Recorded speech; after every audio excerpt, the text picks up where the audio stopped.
Hello, my friends. Welcome back. Happy Thursday for those who celebrate. Back at it. Here with some more strange antiquity. I'm thinking maybe we could finish the game today. And I'm hoping that I'm gonna do it without having to Google shit again. Fingers crossed. Fingers crossed. Let's see. Let's okay, bring it up.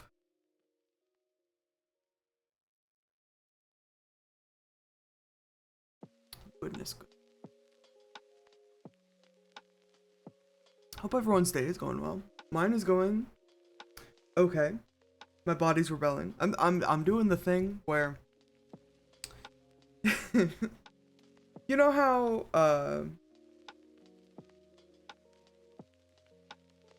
we're not gonna open stream with this story actually. No, I can't. You know how sometimes if you've done a thing for a long time, or you've like taken a medication for a long time, you start to like forget the reason that you were taking that medication, or doing that thing in your routine. Like say you've got like anti-dandruff shampoo. I've seen this like written as a Tumblr post of someone with anti-dandruff shampoo, like itchy scalp anti-dandruff shampoo, and then they're like, why am I still doing the dandruff shampoo if it like I don't have dandruff anymore, if my scalp isn't itchy anymore, why am I still doing it? And then they stop doing it, and then their scalp is itchy again, because that's just like how it works. This might be, so I'm not out of Lactaid, but I have been neglecting to take my Lactaid because I think I only have 2 left. And that's also kind of where I've been with Lactaid. I'm like, what's the worst that could happen? What's the worst that could happen? I don't need to be taken. It's fine. And then I die a little bit. And it's fine. Hold on. Continue. That's where I've been today. That and very sleepy. My sleep schedule's all fucky. And I simply do not know how to fix it. It's because I don't drink caffeine anymore, really, I think. That my sleep schedule simply will not let me be. Damn, I forgot how many things we had done up. That's awesome. Right. Pet to cat. Yes! Feline priorities! We're petting Jupiter. Beautiful. Okay, where were we? That's right. We have this. We needed this, but we need a thing to go in the spirit vault. This is still a thing that we need to do, and that's our clue for today. Excuse me. Ding ding. James Herschel. Can't say too much, but it's fallen to me to carry a secret that people would kill for, that people have killed for. Really, James? Tell me about it. It's a lot of weight to carry around in my head, and it's getting harder to bear around certain family members. Interesting.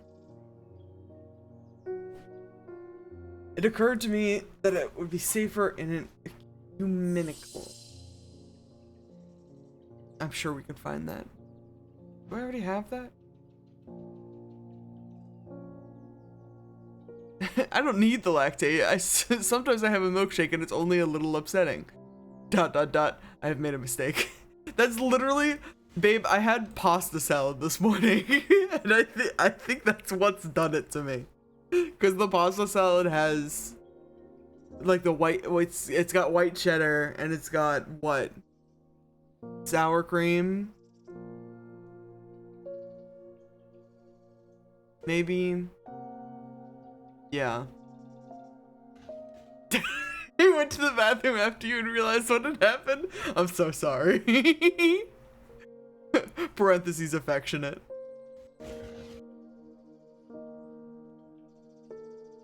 God. I can't believe, you know, I spent a lot of my life just fucking dealing with that shit, and then I started dating my lovely girlfriend who was like, maybe you should take something for this. And I was like, no, I'm fine. And then I took something for this, and it literally changed my life. Sometimes, you know, some people hate to admit it, but sometimes your girlfriend slash wife slash significant other is right. I'm not scared to admit it. Ecumenical. Receptacle commonly featuring a memento mori that acts as an aid to recollection. Memory cannot reside in both the mind and the ecumenical at the same time, and it cannot be stored indefinitely. When memory has been left for long periods, it can begin to emit unpleasant vapors. An empty ecumenical, on the other hand, has an ominous presence pulling at the threads of one's mind. My immediate thought...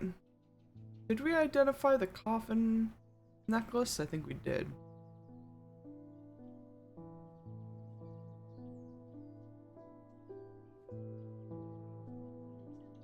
There's simply too much to look at.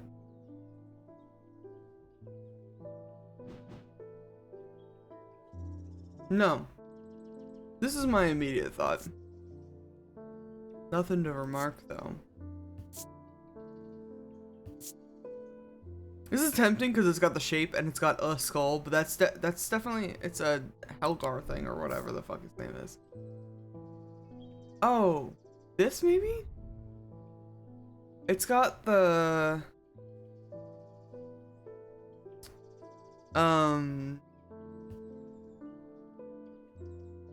hourglass, that's what it's called. Uh-oh. Unpleasant sensation at the back of my skull. That's gonna be my guess. Nice. Hourglass motif on the box, memento mori. Is an hourglass, just the concept of an hourglass, a memento mori? I guess it could be. Unpleasant sensation suggested. Okay, good luck with your secret, sir. Shadow anchor.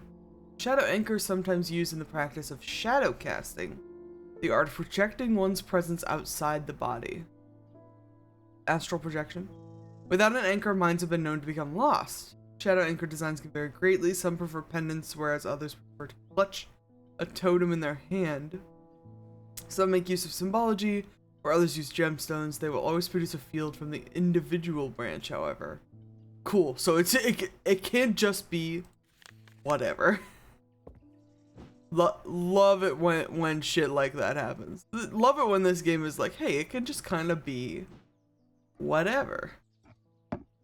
And you gotta be like, okay.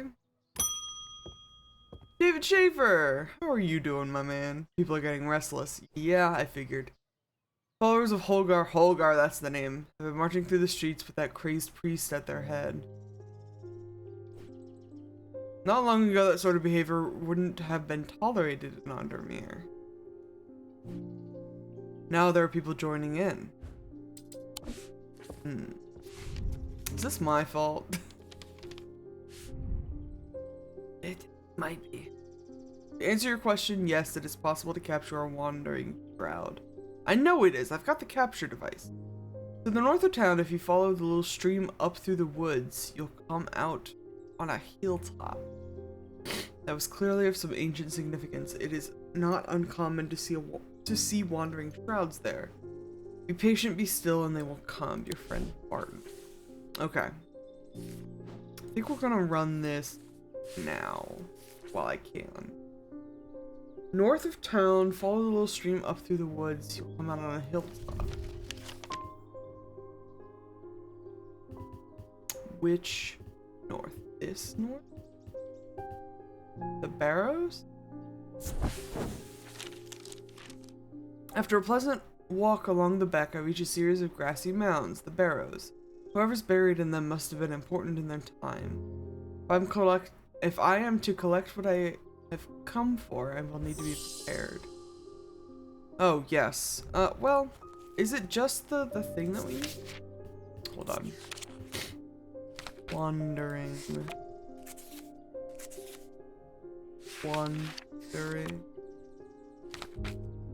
Shroud. Here.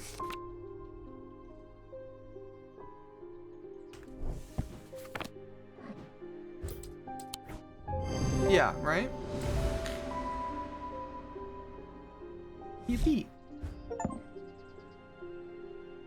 Ooh, achievement unlocked, ethereal encounter. I sit and wait quietly and patiently, not certain exactly what I'm looking for. For some time, nothing happened. And then, long after my mind has drifted towards a warm fire and a hearty supper, I notice a movement in the corner of my eye. A strange, thin mist has formed near one of the barrows. It seems to produce a sort of dark light, a contradiction that my eyes have trouble perceiving clearly. The ethereal creature, for surely this is a creature of some kind, ambles towards the vault that I have left out for this purpose, and I daren't breathe as it slowly nestles itself within the receptacle. Sweet! So that mission accomplished. Now, gotta go back to the catacombs.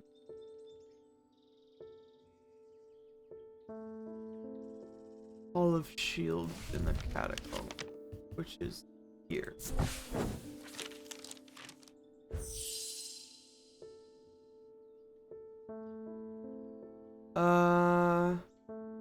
We already read this, but I'm just combing back through it. And we need the spirit vault for this, right?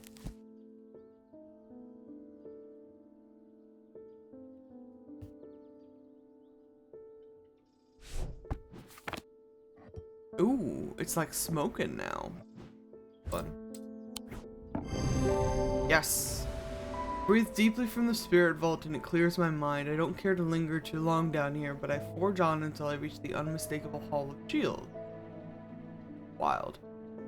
A stone sarcophagus sits on a raised portion of the rock center of the cavern. Of the rock in the center of the cavern. I hold the torch close to better see the inscription on the side of the tomb. It reads, "The sun's light will reveal my gift."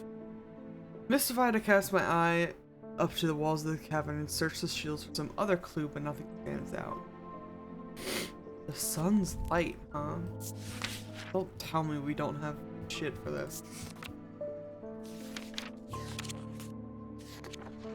Light. I do have the sun bond. Warmth and light of the sun, brightness that can pierce the darkest of gloom. Sun bond. Yes.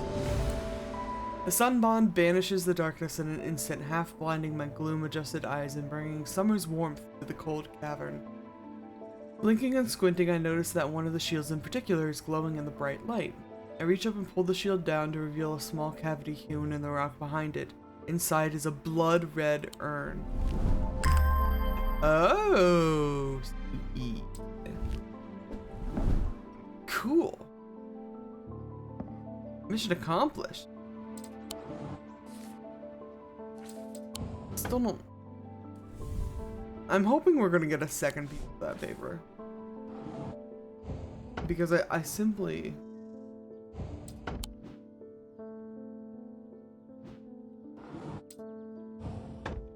Simply do not know.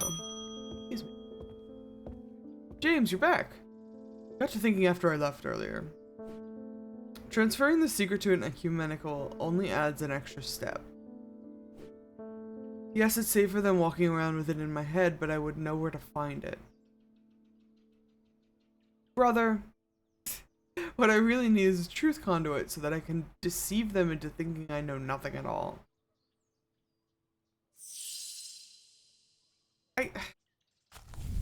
Look, I'm not here to recommend anything untoward, but you should probably consider other things to do with this secret of yours. Perhaps therapy. Truth conduit. These items are used by tricksters and swindlers to distort and deceive. Yes, we read this last time. They do not warrant the designation of a dark article that some want to apply to them, but they can be and have been used maliciously.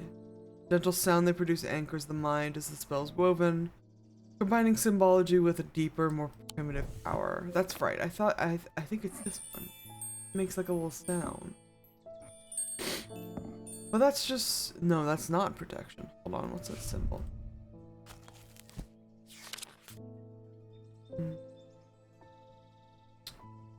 Fortune. Deception. Nice thing. Nice. I think this might be our mark. I love the little chimes it makes. Closer inspection reveals the gentle sound. I don't need to inspect closely. It just does that whenever you pick it up. Abrasive Mether. Type of mether is used to purge unwanted memories. As with any procedure that can alter the mind, it should be used sparingly and considerately. Methers are typically used in communal ceremonies, designed to be easily passed from person to person. Gotcha. So probably not like a necklace, huh?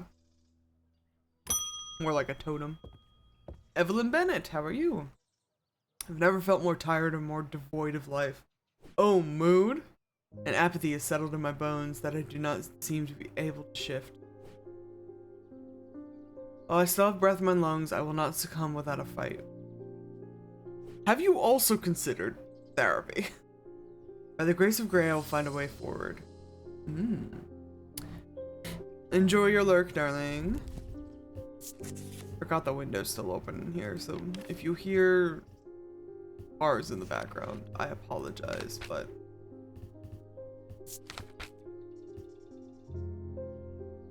It's nice out right now. What am I supposed to do?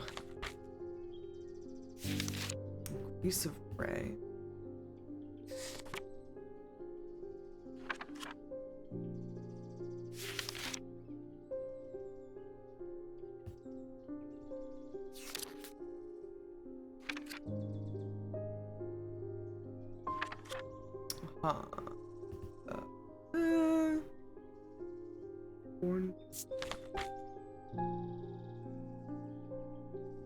Bring about change in one's life.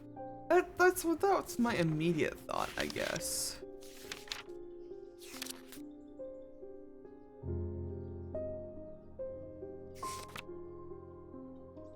A mind, ascetic spirit, nameless god.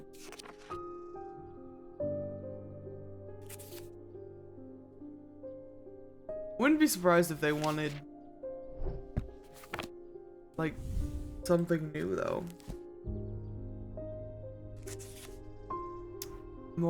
Morgan's insanity. Sapphire curse. This isn't what you got. You've just got like depression, my dude. Again might need to do something other than.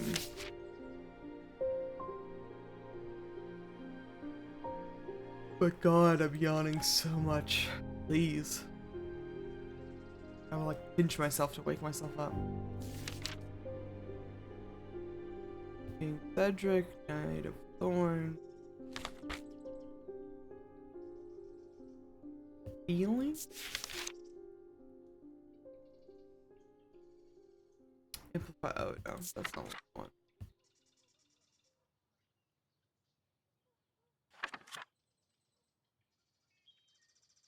Do we try? Excuse me. The Horn Shackle? Or do we go with...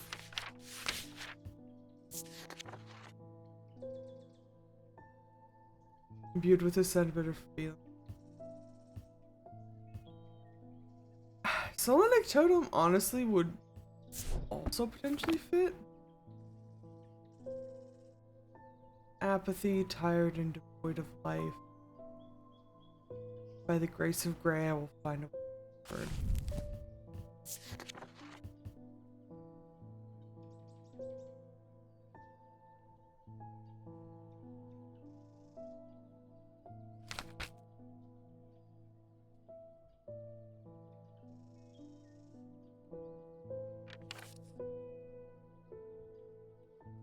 I mean,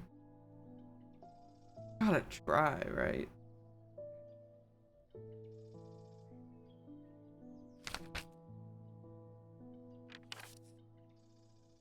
Good God. Good God, good God. Nameless God. Alright.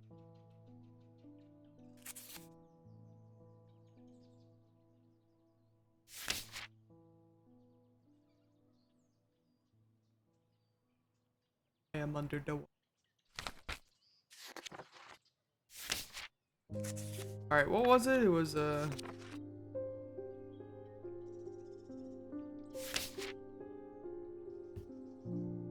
binding seed or Selenic totem. No. Selenic totem or shit. Horn shackle. That's the one. Well, there's some of these that we haven't used yet. Hornshackle we've done. Libula we've done. Reassurance in times of upheaval and change.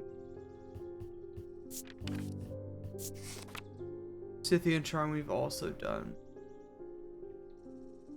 So that's for plants. Bestowing the ability to overcome personal demons. Yeah, I'd say so. Now, where's my horned shackle?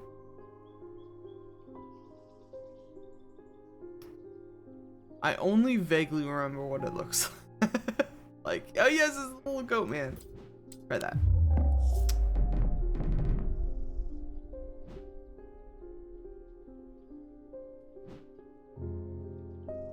Not a horned shackle, huh?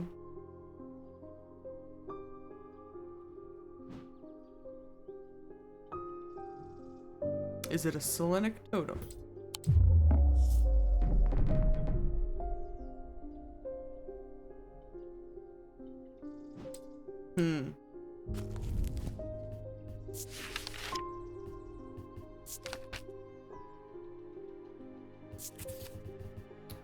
Just kind of looking through like stuff we haven't used yet. But most of these are very specific.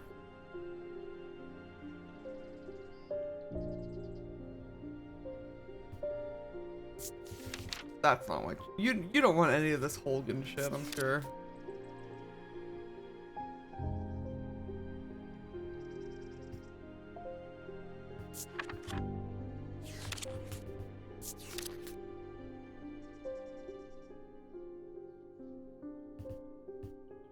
Powerful vibration is capable of cracking solid rock. Probably not what you're looking for. Also, probably not what you're... Shadow ink.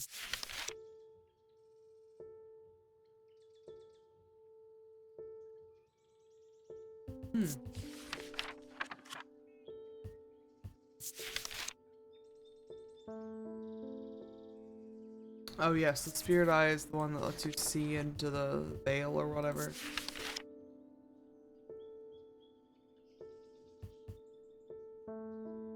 Foreman's paralysis. I can look into that here in a second. Haven't done the witch finger, that's not what you want. Witherance is also not what you want. Fear and paranoia. The Zephyr. Also not what you want. Foreman's paralysis. Mouth and tongue so that speech becomes impossible. So it's definitely something I have. Probably, right?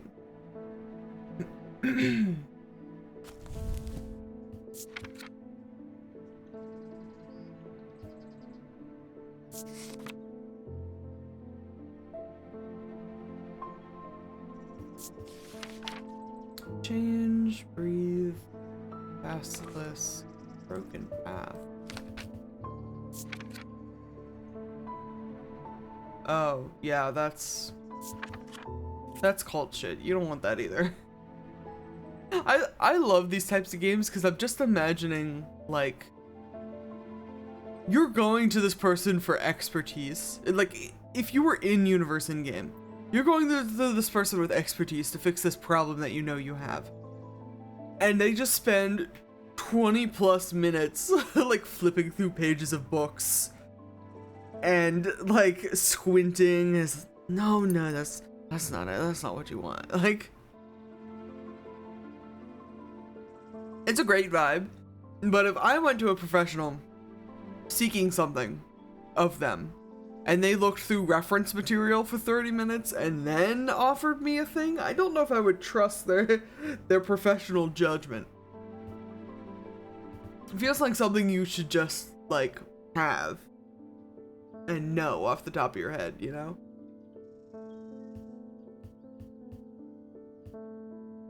Disease, Dionic, here.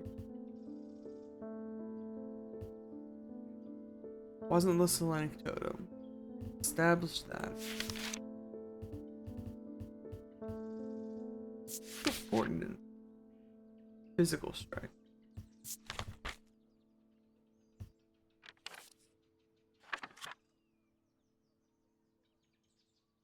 Oh. Wait a second. Where was it? Enhance physical strength to restore strength that has been sapped, whether by exertion or by hex.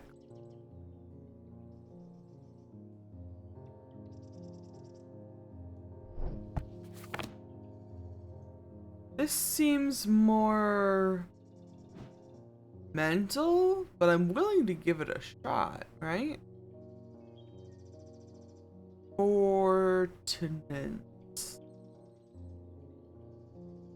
Definitely remember what it looks like.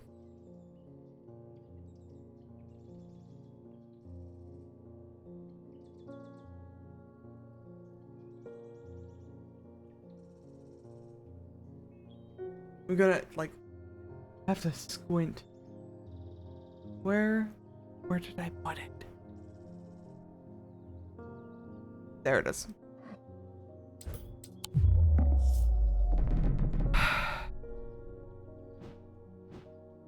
Alright, back to the drawing board.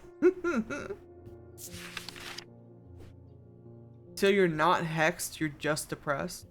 Raise grace? Dispel melancholy? Raise grace. This seems a little bit more than melancholy, but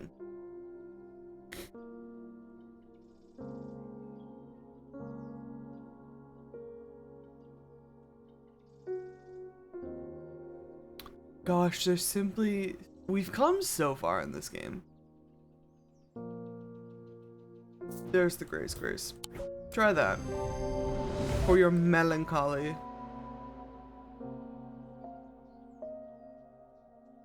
This does indeed dispel melancholy. Girl, good luck. Good luck. Baron Potter had a tip off about something exciting. Yeah? You come across the so-called nameless gods only like once, sort of. You also know that the tall stones that you sometimes find in high places were once doorways of some kind. What? Oh, like... And here's the exciting part. An inscription has appeared on the stone that sits atop Weatherlam. This is where you come in. I'm confident a pit will open the doorway. The other option is a Babilia to read the inscription. But they say that if you read the language of the nameless gods, you become cursed, which I can't say I like the sound of. You were talking like Stonehenge stones. That's what I was trying to say earlier. I'm leaning towards a more direct approach, but then again, that could be dangerous too. I think both are gonna kill you. Like, look.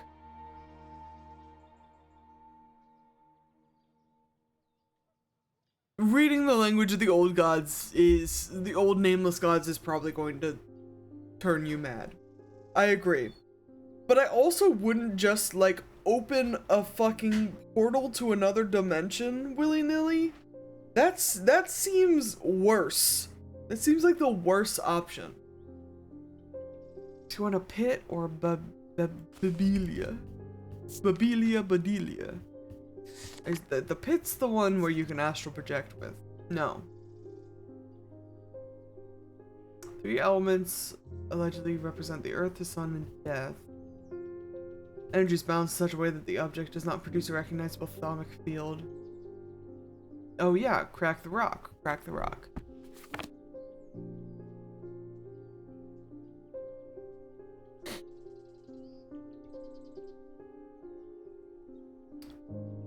I'm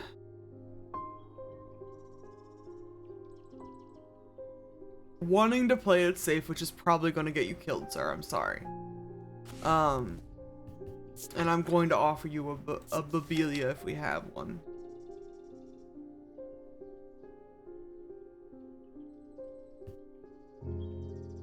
Resemble a mantic field pattern, but the items themselves do not produce a mantic field. Right. Unusual marking. Excuse me. Oh my god.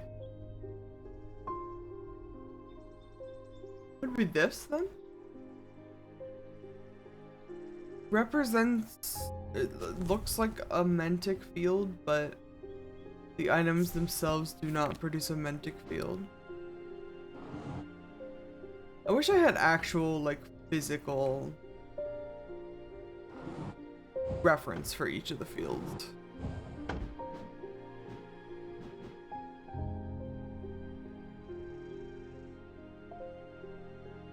Oh no, that's a field type, right? The sort of interwoven diamond shape.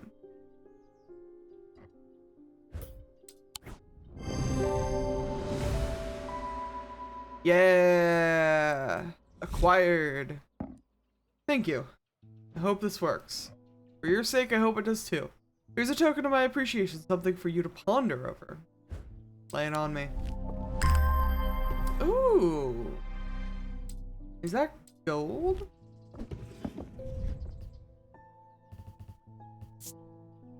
Crumbly. It's sandstone.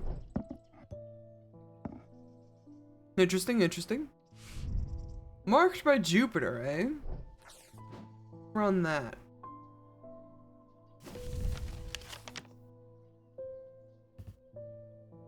I want to say it's in the catacomb, but I also don't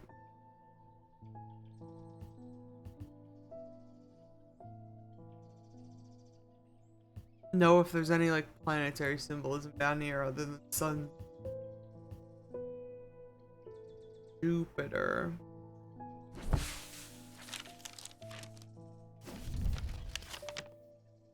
Oh. Ooh, yeah. One of these symbols on that map, those correspond to the planetary one. 10 for Jupiter. It looks like a 21.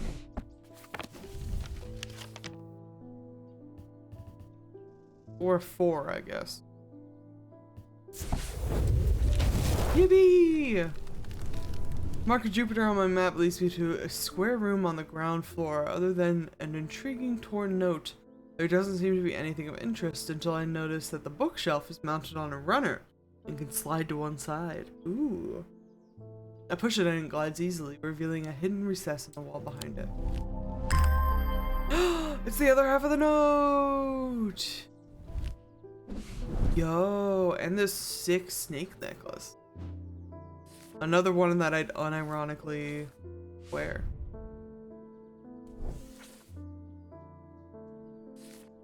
Yes. I can't put both of these together for some reason. I gotta squint.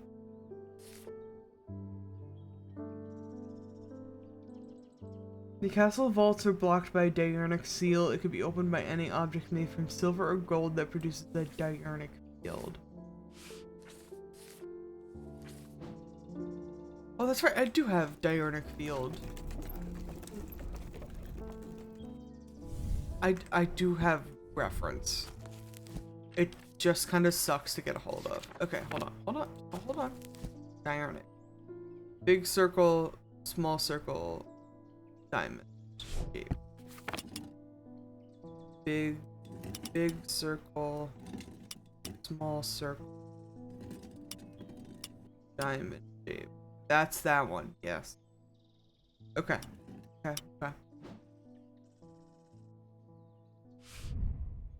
Castle vaults.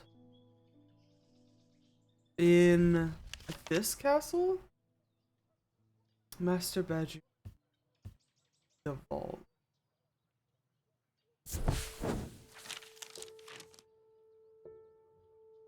Blocked by a large... The vaults are blocked by a large iron door. It has no handle or keyhole and does not give in the slightest when I push against it. I realize that it has been thaumatically sealed, but that's not much help. It's not clear what I need to open it.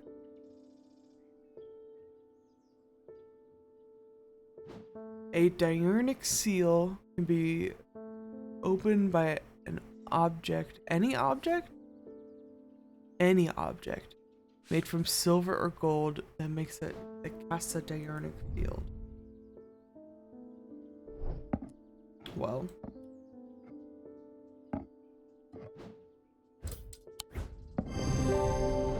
Mission accomplished. The door slides open without a sound, as though it has been kept well oiled over the years. Behind it, I find a large natural cavern that extends into the rock beneath the castle. Somewhat disappointingly, the walls are lined with racks of whiskey bottles instead of the rows of artifacts that I was picturing. When I show Edmund, he is delighted and he spends some time examining the dusty shelves. It's not long before he makes a find that I'm surprised I missed. I return to the shop with a spring in my step and a curious item that demands further study. Ooh.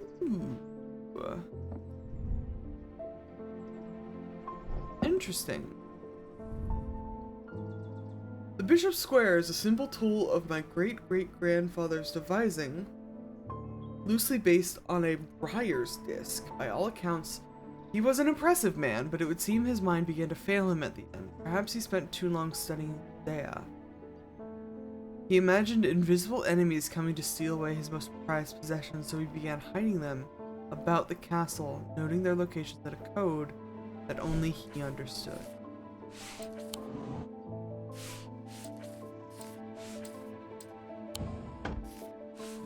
So this isn't an object, it's a cipher.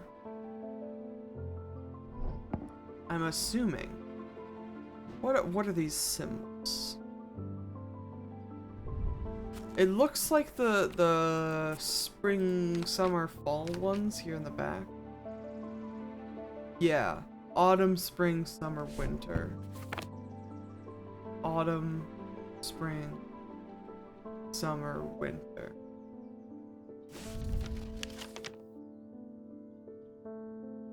And it's over here, so it's gotta be something, right?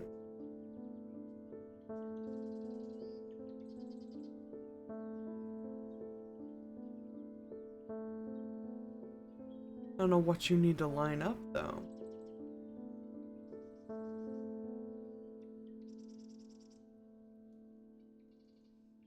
Ooh. Close.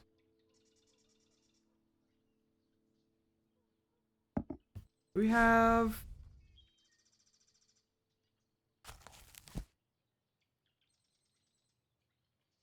There's weather conditions, obviously, but...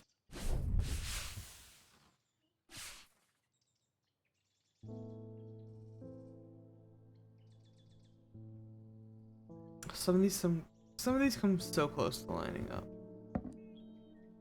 Autumn, spring, summer, winter.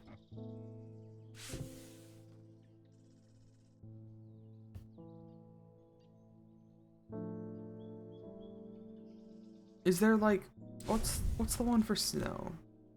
Like a snowflake, obviously. I don't think we have that here. We do have the sun though, which is not that. So it's a representation of gold.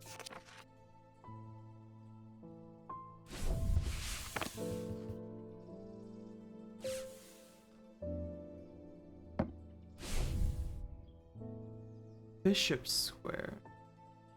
Do we have any information on Friar's Disc?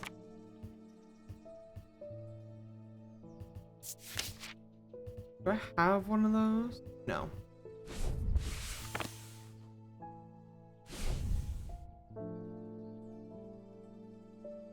Invisible enemies coming to steal away his most prized possessions. They began hiding them about the castle. Remind me what a Zia is? Zia is the one that's one of the ones that's gonna like absolutely destroy you, right? And still a sense of fear and paranoia. Gotcha.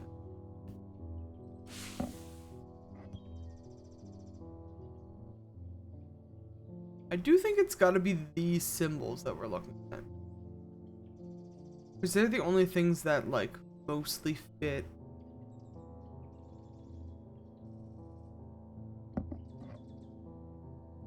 In the circle.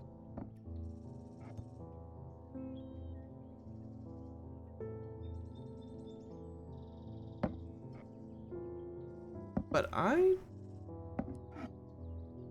don't know if I'm qualified for this.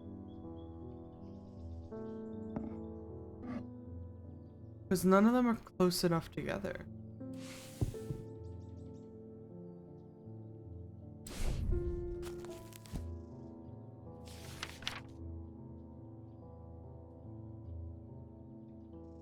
And I think all the symbols on this map are mundane and planetary metals.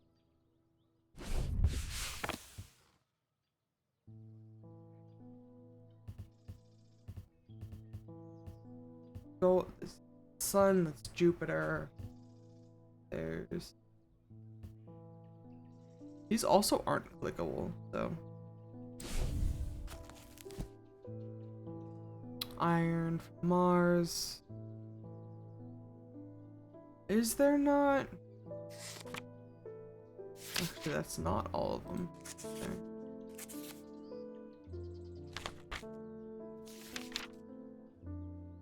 No, antimony's on here. Antimony, iron, gold. Bismuth is the one with the horn.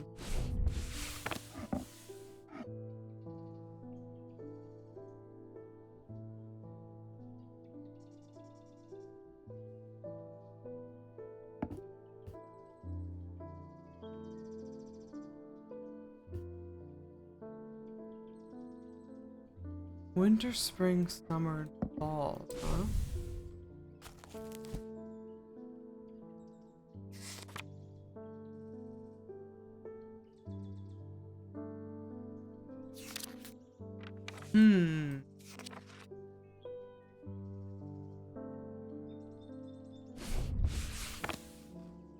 Nope, that's...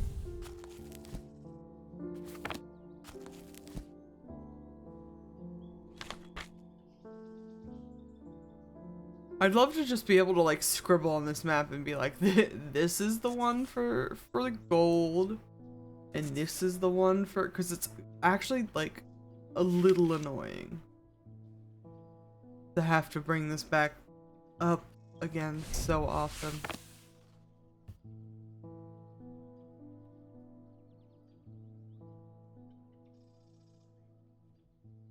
Mars in winter, rising in summer. Wait. Mars in winter? Mars is... I'm not gonna guess. I think I know. I'm not gonna guess. It is iron. Okay. Mars in winter. Rising in summer.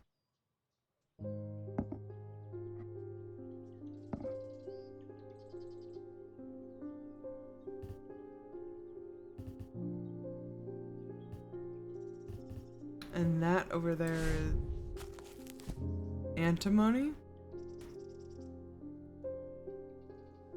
Does it mean that Mars is rising in summer? Or like...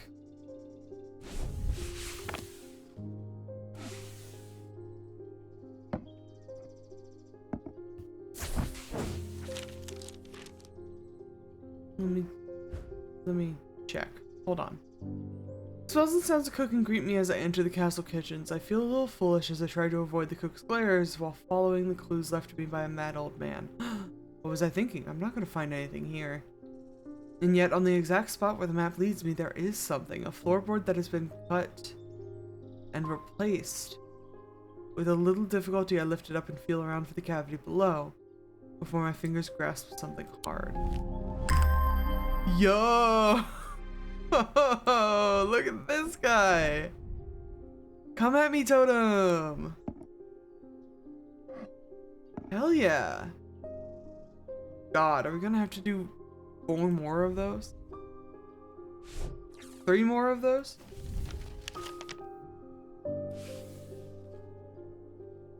Rising in summer.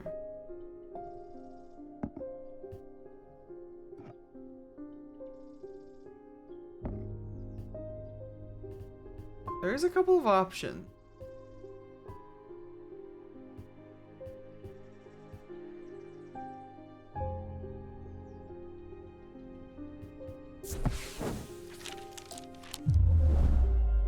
I was just about to say I don't think it's gonna bother me too badly, but I think it is gonna bother me a little badly.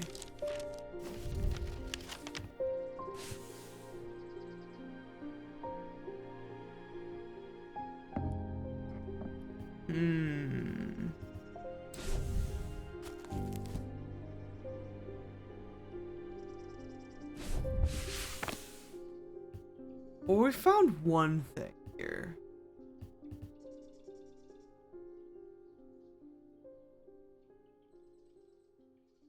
Which I feel is pretty good. Between that and the vaults, I'm pretty proud of that. So I think we're gonna hold on to this for now. And maybe come back when we have another clue.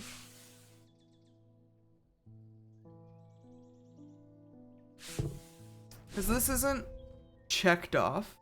It's not a finished clue yet, so there's more stuff to find here, definitely. But I think that's not the button. I think we push on for a little bit. Not too long, because we're almost done. We're almost out of time. In game. With dreams of earning his fortune long banished from his mind, the man brought the casket to a trusted friend, curator of a museum in Undermere. Together they looked for it.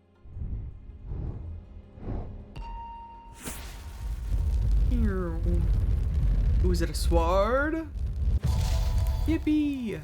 Ooh, a thorny sword. Buried with a knight of thorn, huh?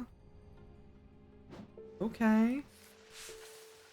Oh, it's raining. Jupiter, it's raining. Yippee. Mr. Pope, how are ya? Notice that some people claim not to fear death. Well, sure. They say that dying scares them, but not death itself. Well, not me. Not the great Thomas Pope. Give me pain, give me fear. If I can feel, then I know I'm alive. Going back to the nothingness, that's what I fear. I'm going to do my best to live forever, starting today with a loam. Yeah, bud, that sounds like a great idea that nobody has attempted before and has certainly not killed anybody. Hand of Jupiter or a fire palm. Reverse the signs of aging, but anyone who's played that game knows it can only last so long before time catches up. Sure. Fire palm.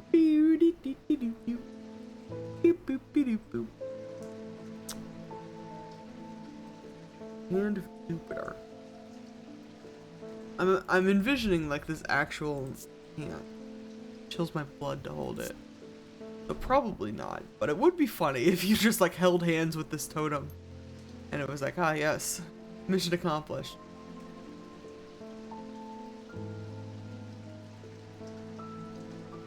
Ooh, is it this hand?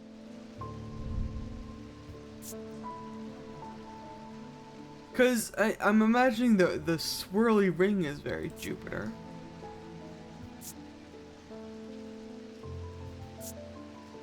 And it's made of gold. Gold is sun element, not Jupiter element. What's Jupiter element? Tin. Yes, I was right. Holy shit. I'm remembering things. I'm retaining information. Hello.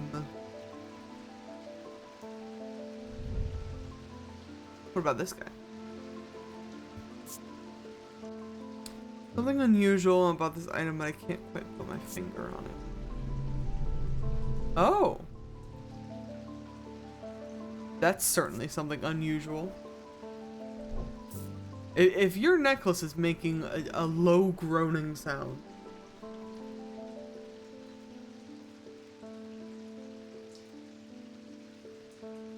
I don't know what to tell you, honestly. Hand of Jupiter. Ooh, tin, tin, tin, tin, tin! Yes! I'm a genius. Made of tin, features a triangle, the symbol for fire. Hey! A Cassander, huh? Eyes of a Cassander focus power of the mind, enabling those skilled enough to see the path or paths ahead. Items do not produce a mentic field as one might expect, but rather the more mysterious selenic. Care should always be taken with any object of prophecy, and these are no different. Many have been seduced and driven mad by the paths shown to them, and have been led to ruin. Damn. Agnes Dent, how are ya? Been an unexpected death in the family. I'm so sorry to hear that. It has hit all of us quite hard, but particularly my husband. I would like to gift him a heart chamber. Sure. Do I have one of those?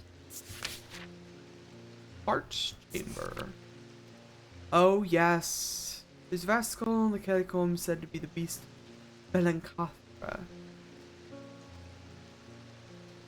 Holgar's followers believe that when he slew it, he trapped its soul along with its power in an item known as the Heart Chamber. Heart Chambers are based on this mythical object, but they have morphed over time into a way to keep those dear to us close to heart after death. I think it's the coffin.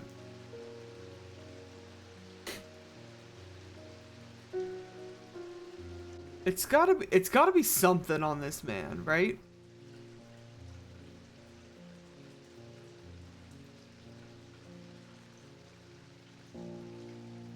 The skull in the catacombs, Belencathra, is this one with the tusks, I'm assuming. I don't have like a tusked item though.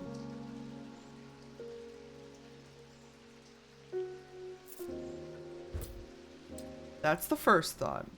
Now let me see what else. Cause he's got like a talon sort of thing, which I also have. But we don't need a hunter's spoon.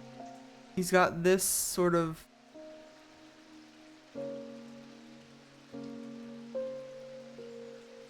maybe this one with the tusk.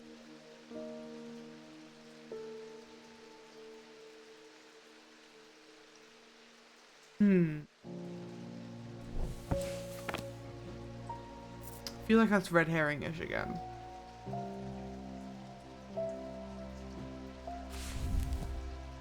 Based on this mythical object where they've morphed over time, a way to keep those dear of us close to heart after death. What's that symbol? The like omega symbol.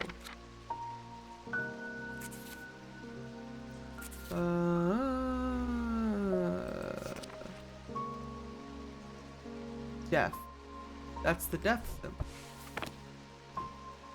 So whatever we've got has to have the death symbol on it, right? I would assume.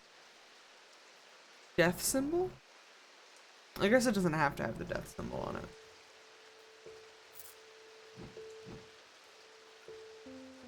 We're running out of room over here. God.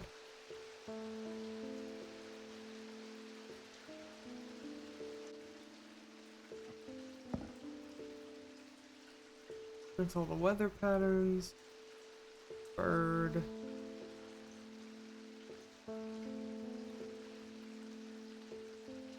I mean, I think we have to try this. Okay. Thank you.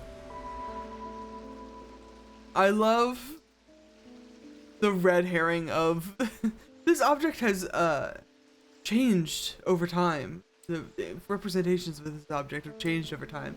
And it's literally just depicted in the fucking sketch. Alright. A brig charm? Powerful item that offers hope in times of worry, protection in times of darkness, and wisdom in times of uncertainty.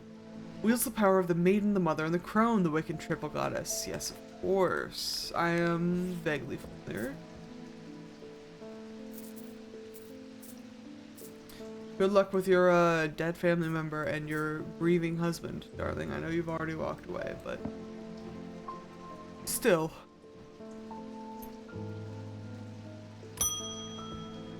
Edmund Bishop.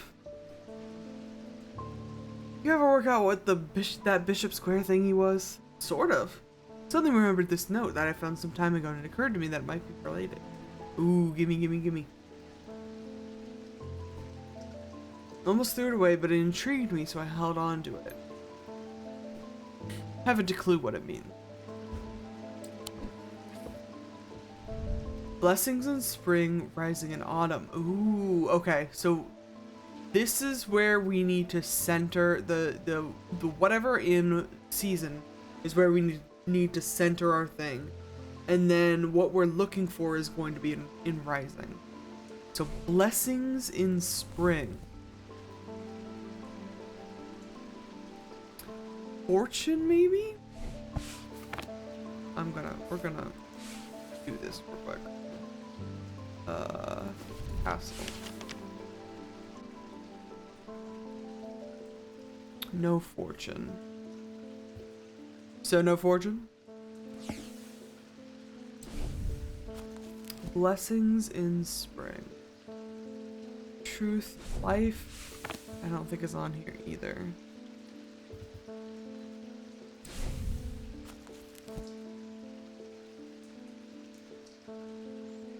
Wisdom. No, we don't need those. Light. Gold, maybe? Copper, the moon.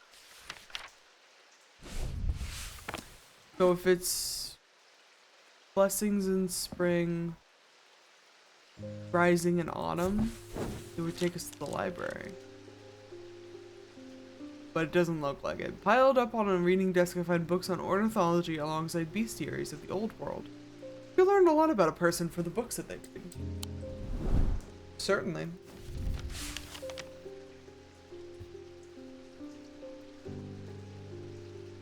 Blessings in spring.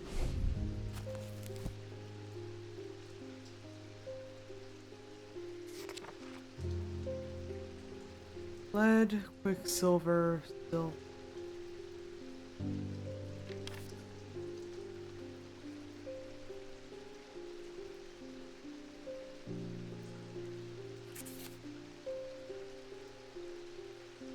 Gotta be one of these, I think. What is that actually? Rebirths, triple goddess, blessings! I knew it. Blessings in spring. Rising in autumn. Symbols on the map lead me up the winding stair of the North Tower. The pendant has been carefully hidden, but knowing where to look means that it does not take me long, and I'm soon on my way back to the shop with a new trinket to add to our growing collection. Ooh. Looks like a fidget toy. Like this part would like roll and spin. I'm into it. Put that there. Cool. Another one bites the dust. Ding ding. Thaddeus White. Welcome back, Mr. White. Something isn't right at the museum. Probably not. I'm worried it's all my fault. I don't think so. I'd hoped my brother would be back now. Back by now. I had an idea though. I'm no thaumaturge, but I think I can weaken it using a withering. Weaken what? Oh dear me, this is better work. Weaken what, dude? What are you up against? Talk to me. Cause this shit's dangerous.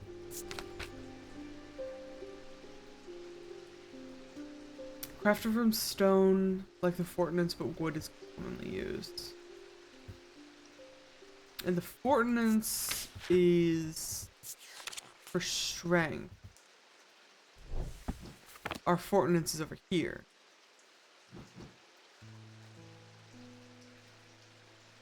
I'm imagining it might be this guy. What's the... Do we have a symbol for, like, weakness?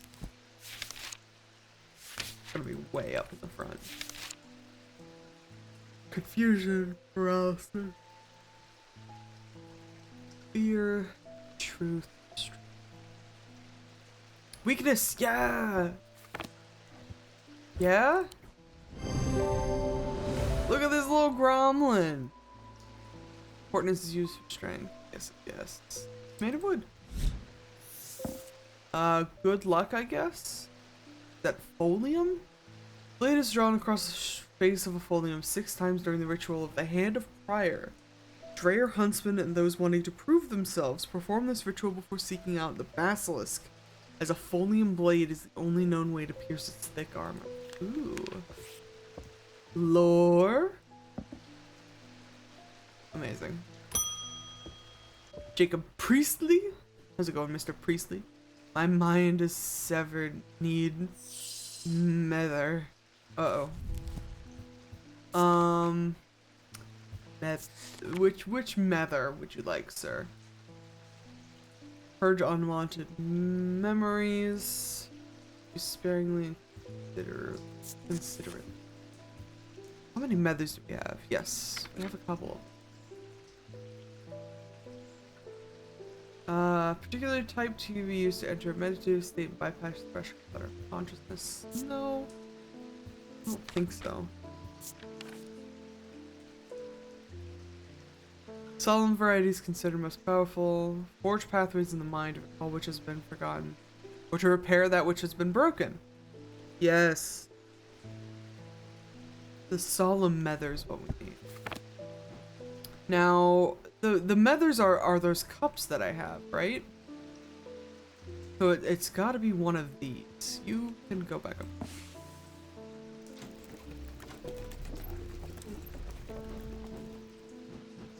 So, for example, because the solemn one produces a very strong field. That's pretty strong. And that's pretty weak, dude. I'm thinking it's this one. I want to put my stuff back first. Did it go here? Yes. Cluttered shelves. Yippee! Solemn Mether! Stronger thermic field than any other methers in my collection. Wixic cord. Despite the name, these simple looking items do not produce a Wixic field. They belong to the diurnal branch. Cause a freezing effect in the body, earning them the nickname Medusa Stone. Fortunately, this effect is not permanent. Interesting. Fortunately? Ding ding. Francesca, how's it going? Discovered something via the thalamic needle. Oh yes, how's that? How's this? The woman who tried to swim across the lake was compelled to do so by some invisible force. That's some impressive detective work. She was looking for something, and whatever it is, it's right here in Undermere. Okay. It's not all. I decided to experiment with the Ambra. When I was under its spell, I heard whispers. Something was calling to me, and it left me feeling terribly afraid. This must be what's keeping my patients in their trance-like state. Potentially. Never used a Gaudian siren before, but it occurred to me that I might be able to use it to drown out the whisper. Mayhaps. I don't think I've used a Gaudian siren either. Similar to thalamic needles, create a strong compulsion like a siren's call that can be used to divert attention. These are some Gaudian objects. Ooh! We've got something that looks like that. Great effort to tear my eyes away. Does it?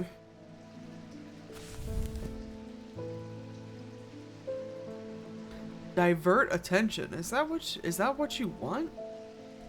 Or is it this one? Nothing to remark. I'm gonna give it a shot. Gaudian siren. Obelisk shaped like the thalamic needle, that's right. And it's attention demanding. Don't get yourself killed demanding attention from these forces, please. Eric's candle. These items produce an invisible light that peels back the years, allowing a glimpse into the past.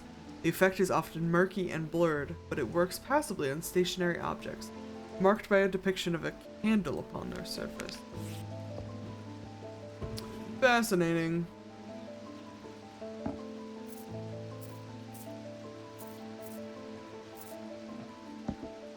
Alright. Got a couple other things to do. We did our... whatever it's called. Bishop Square for the day. Buried with the Knight of Thorns. Who's thorny down here?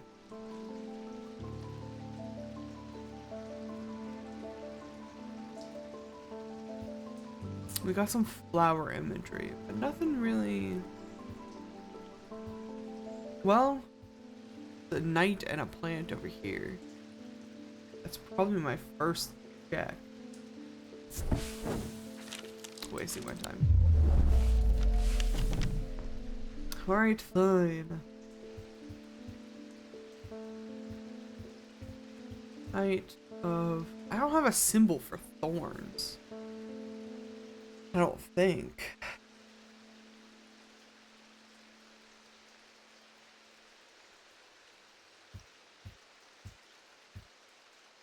Is the catacombs a red herring?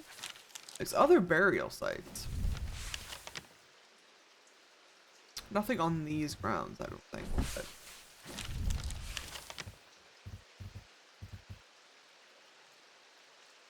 let me just look at the key again real quick.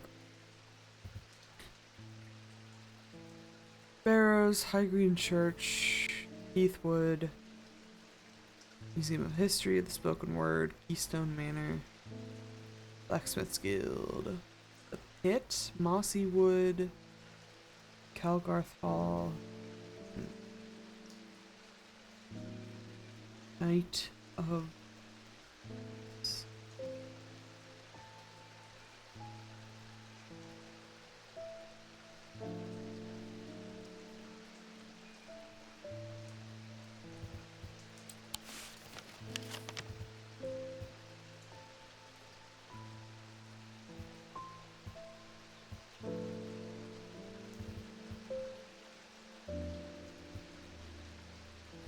I don't have like a symbol for thorns, do I?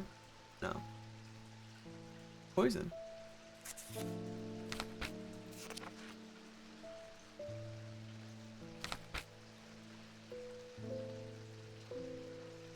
Antimony, arsenic, tin, lead, silver.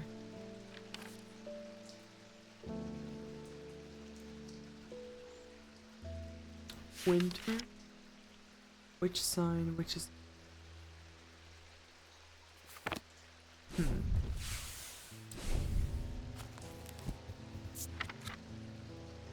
is not a good sign. We have thorns in...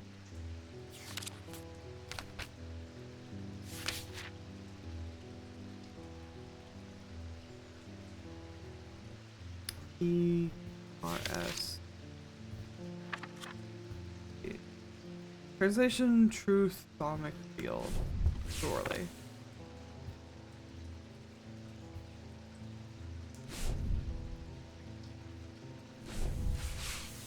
We don't have any like swords on these graves either, which is kind of weird. You're a knight, I think. That I feel is definitely a knight, but you also have a sword.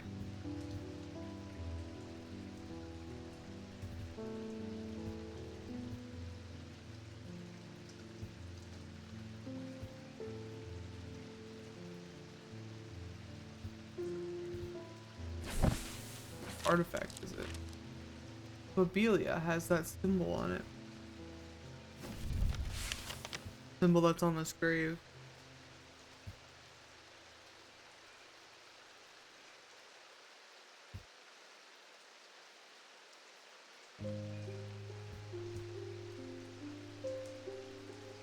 I'm really curious as to what this like skeleton's all about. Doesn't seem right, there's nothing here. Fine. Don't tell me then.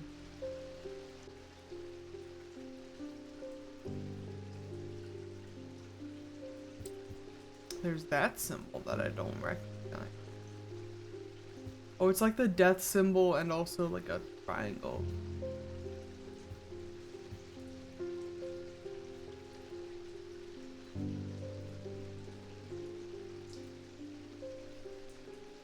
I mean, do we try the other night?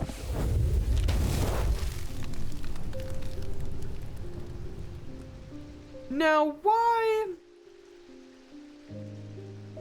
Game, be honest with me. Why? Fine. It's fine.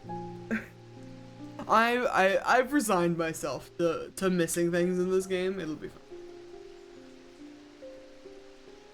Okie dokie. The tomb of the Knight of Thorns rests alongside an ossuary filled with the unknown dead from the Battle of Souther Fell. It's an unpleasant place that I do not plan to linger in.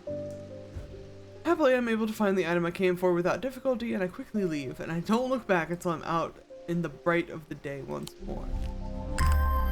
Ooh! Those are the elements. Nice. Nice, nice, nice. Throw it up there. Cool. We're catching up, we're keeping up. I think we end the day. Curator learned that the Nalian casket is a dark article, a class reserved for the most cursed and the most dangerous of objects. He locked it away deep within the museum's archives, along with other such artifacts that are best kept from public eyes. Is this why our head curator here is not allowed at the museum? Not wanted at the museum because they keep forbidden shit in there? I feel like probably. Woo! Ooh, axe. Going in the woods? I am under the barn where the axe meets the tree. Interesting. Interesting. Raining again. Jupiter. Raining. Simone, how are you? Good morning. Yes, and you too, and to you too, Jupiter. Getting more concerned about my mother. Oh yes, we haven't heard from her again. Hearing about that poor lady who drowned frightened. But she'll turn up. She always does. I've had another breakthrough. This time, I'm certain it's a clue that leads to another hidden part of Strange Antiquities. How do we have more hidden parts at the store? From the individual, a stone for dark purposes. From the celestial, a stone of the earth. From the diurnal, a stone of death. Oh, God.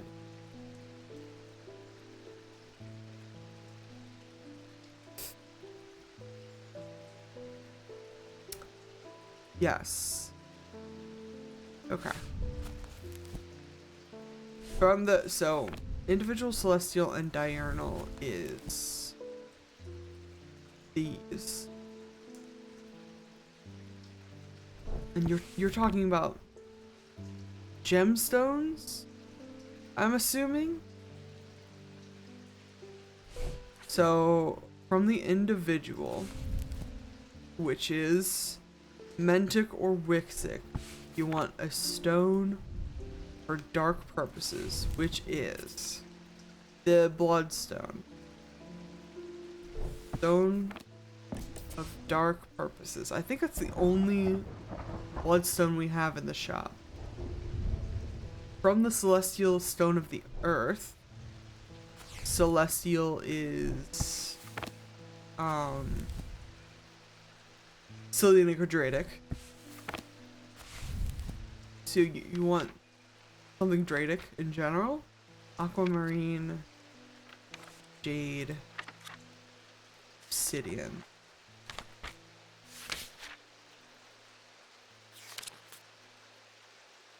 Stone of the earth. Iron, Fury. Earth and nature, Jade. It's definitely Jade.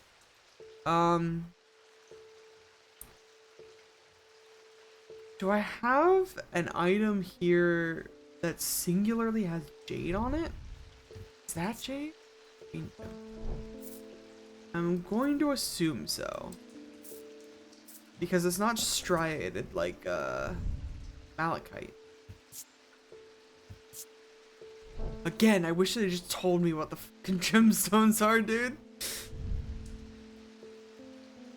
From the diurnal, which is day or night, you want a stone of death, which is the Vivianite, right? Death and decay. Holgren? Yes! I figured this one out on my own, baby! Okay, and I remember how to do this puzzle too. Hold on. We need a half moon. And then we want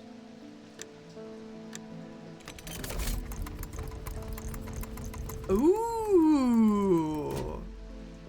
Fun little malachite pendant. Alrighty, alrighty. Mission accomplished.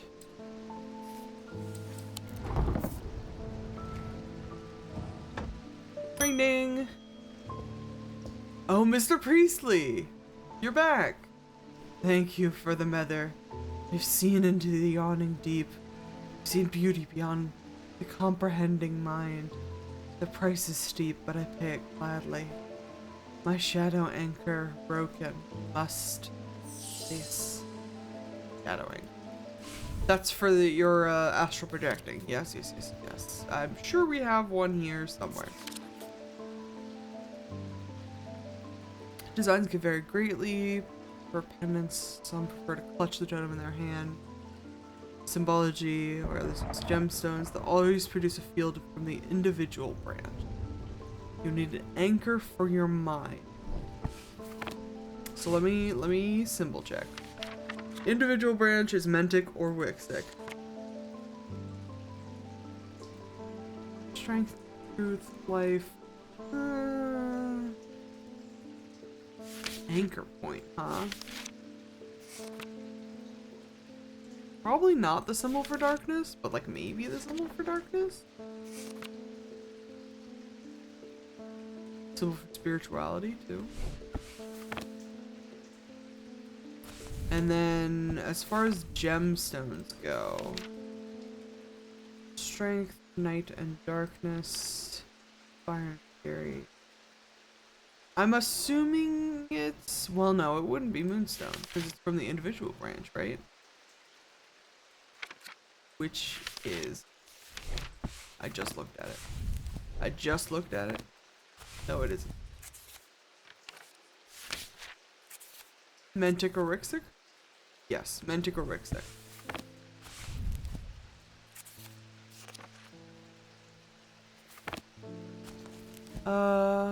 Containment, water, dark purple. Peace and safety is Diurnic. Stone of Sight, it's probably Malachite. Or no. Kyanite, definitely. Anchor between body and mind. That does make the most sense. These, I think, are kyanites. Gold and silver. I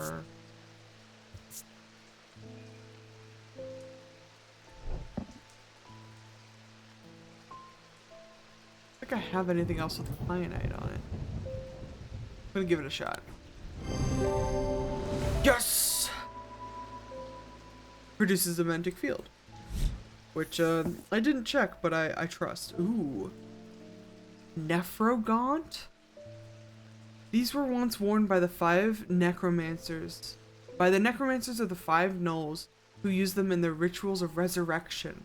Their power became bound to them, such that if they were to remove them even after death, the necroquant would crumble to dust.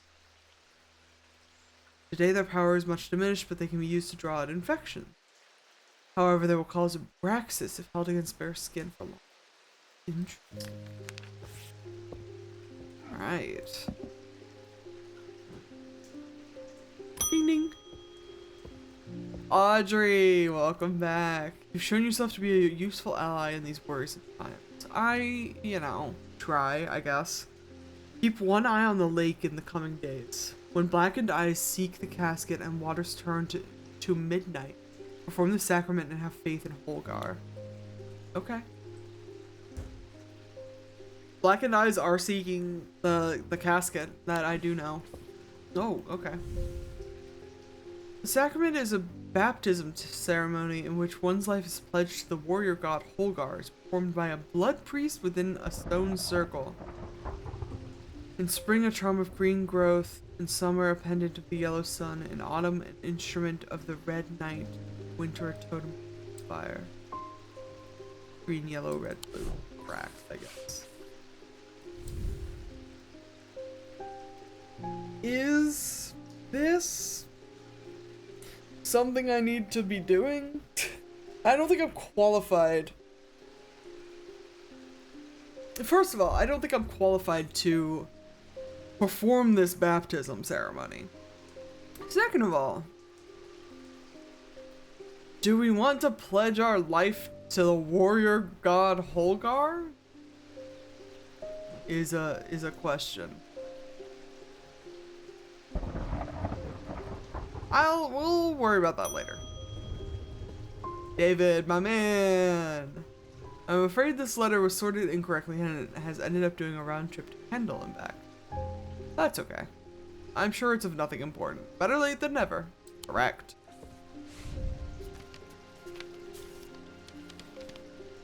I've spent a long time looking for an object that is believed to have been lost somewhere in the catacombs. The adventurer and thaumaturge Marwyn left a trail to her hidden stash, or so the story goes. I followed it as far as the ossuary of the damned, a chilling bone-filled alcove carved into a natural chamber in the upper level. But it seems her markings have been worn away by time after that. I pass on the story to you in the hope that you can succeed where I have failed. Your friend, Martin. Got that. Got this.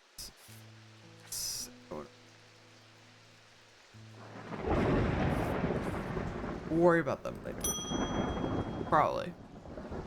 Barton! Oh no. You've been driven mad, haven't you? No, you haven't been driven mad. You've got Tormund's paralysis. Which means we need a Tormund's something or other. Don't worry. Don't worry, sir. I'll fix it. I'll fix it. But Tormund's Bane. We rolled along the tongue to cure Tormund's paralysis or warn about the next attack against the curse. Emit a diurnal field pattern. Is this? That is there. Actually, we'll put you guys. I keep forgetting the shelves down here, mostly because I would not see anything down here if I were to put it. I'm thinking it's probably this. What's this symbol? And also, what field does it create?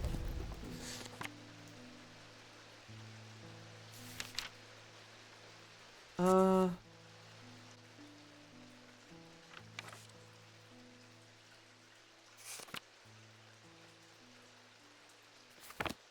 don't know what that symbol is. Let's make a diurnal field pattern. Mission accomplished. Tormund's Bane. Oh, so no reference to the symbol, huh? That was just nothing? Thank you. Oh. Don't even know how I managed to get down from Weatherlam. Everything went dark after reading the inscription of the Tallstone, but somehow I knew if I made it to Strange Antiquities, I would be okay. You know I got you, dude. Through the darkness, I received the message from one of the Nameless Ones. They seek an item called the Nalian Casket. If you give it to them, they promise to free those it has infected. Oh, yeah. I don't think we have a choice. At least we can be certain of one thing. If they have the casket, they will not allow it to be opened. Sure. All they desire, all they value is power, and opening the casket would release all of its contained power. Makes sense. So we gotta get the casket back from the museum? Question mark? That's what I'm assuming. Oh, Verona, you're back! The time has come to decide, Thaumaturge. Uh-oh. The casket wants to be opened. The casket will be opened. Nothing can stop it now, and yet there's still a part of this mind that will not be quieted. Help me to calm the clamoring rage inside my head. This is your chance to elevate yourself above the scurrying ants that absolutely crawl through their meaningless lives. Verona, are you okay? Should I call someone for you? Ooh, can we fix this? Let me look. The Zephyrim, I remember, like, amplifies. Son of a bitch. Faint odor that would be familiar. Yes, scent of the storm, ozone. They can unlock deep wells of anger and channel them into a powerful maelstrom. This is the power of the west wind. Or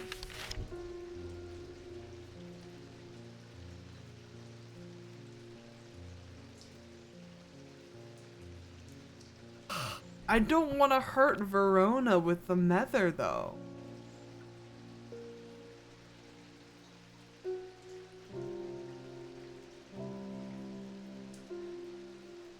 There's no guarantee it's gonna hurt her.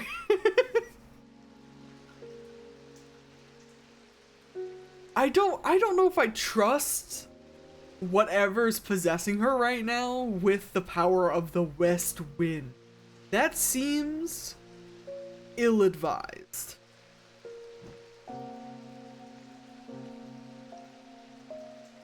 This one has to be my last Nether, right?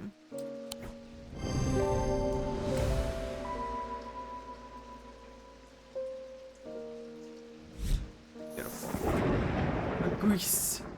For the ritual of the broken path, a grease is heated slowly over a flame. To have full effect, must be held in an ungloved hand until the ritual is complete, no matter how hot it gets. The ritual should not be performed by those who have not studied the Wixic art. It's common to suffer burns, but when done correctly, it should not be painful. Good luck, girl. I don't know how well that's gonna go for you, TBH. God, where are we going to start? With a map, I'm assuming. Let's start here. Under the barn where the axe meets the tree, there's farm, yes? Greywick Farm. Is there more than one farm? I thought there was. Royston Farm, also. Way down 30. I've already gotten something from Greywick, I think. But there's forest over here. that are not correct, clearly.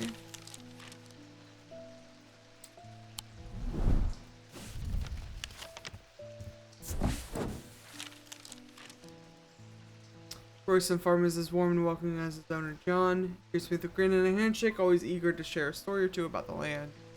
Ask him to let me know if he ever finds anything unusual and leave him.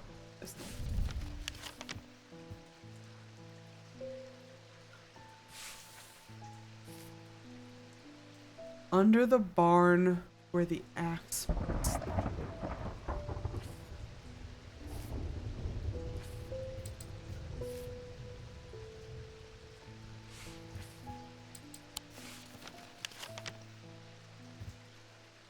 Courtyard to the vaults. I don't have... I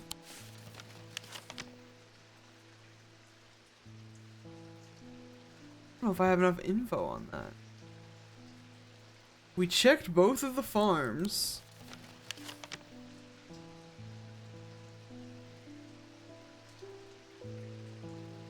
Axe meets the tree.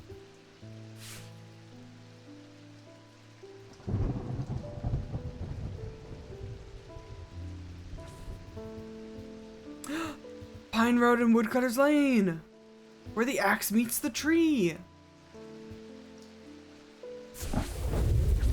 Yes! To the side of the house sits a dilapidated barn. The stench of manure is overpowering. There's no sign of the owner, so I search carefully, not sure exactly what I'm looking for. Suddenly I spy a flash of blue, a bottle. This is it. Ooh, that's an evil eye. I know it. I've been around a time or two. Alright.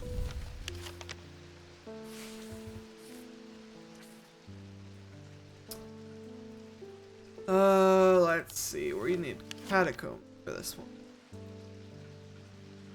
Adventurer and thaumaturge Marwyn left a trail to her hidden stash, or so the story goes. I followed as far as the ossuary of the damned. A chilling bone-filled alcove carved into a natural chamber in the upper levels. Stop. Wanted to read them. Also, where'd my paper go? Seems the markings have been worn away after that. I'm able to follow Marwyn's trail for a while, but the carved markings are faded and worn by centuries of weathering. By the time I reach the ossuary, I can no longer make them out at all.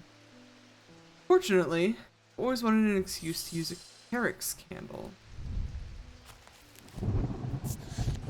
Carrick candle. An invisible light that peels back the years lying there, allowing a glimpse into the past. Murky and blurred, but it works passively on stationary objects, marked by a depiction of a candle upon their surface. I'm assuming, like, physically, because I don't think I have a symbol for a candle.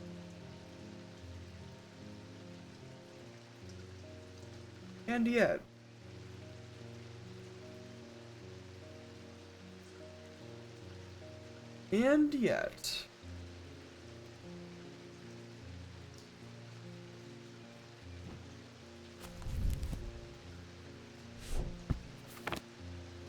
unless I don't have it, it's gonna suck so much ass. Spirituality plus witch man.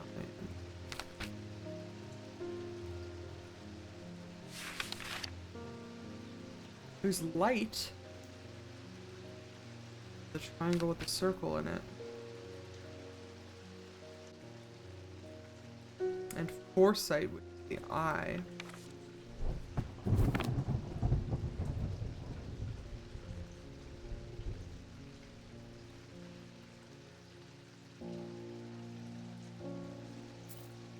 I don't like my odds here, friends. I worry we don't have it.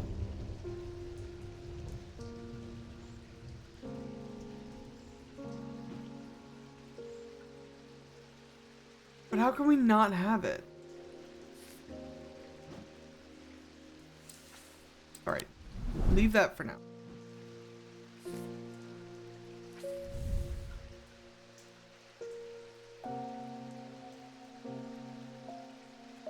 And I don't. We can go to the stone circle, I think, if we want to. Which is here, the bleak stone. The bleak stones stand in their circle in quiet defiance of time. Once a home to witchcraft and rituals, now abandoned, silent and still like the surrounding lake. There's magic here, I can feel it, but nothing left for me to uncover. Okay. But I can't do anything with that yet. I really not have this stupid candle. Like, I don't have anything with a depiction of a candle on it.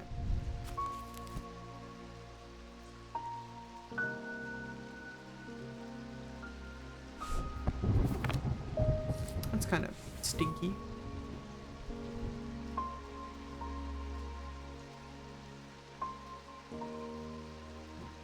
We got our card done for today, so I think we're okay. But the problem with storing powerful dark artifacts is that slowly, inevitably, the darkness seeps out.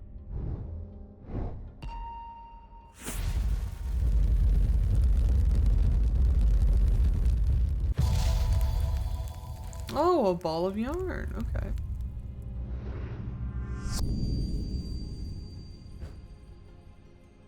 That's a coastline. I'm almost certain of it.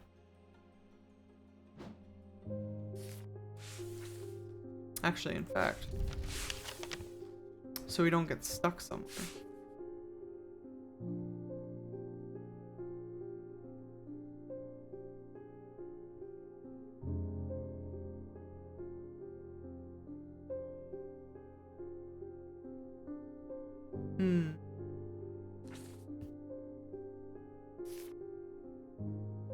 Or maybe we don't have another river, do we?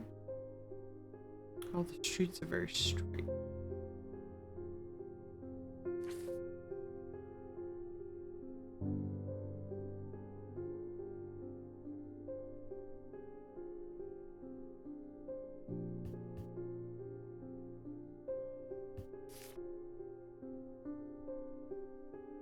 I'm not crazy, right? Like, coastline's definitely a deliberate amount of image here.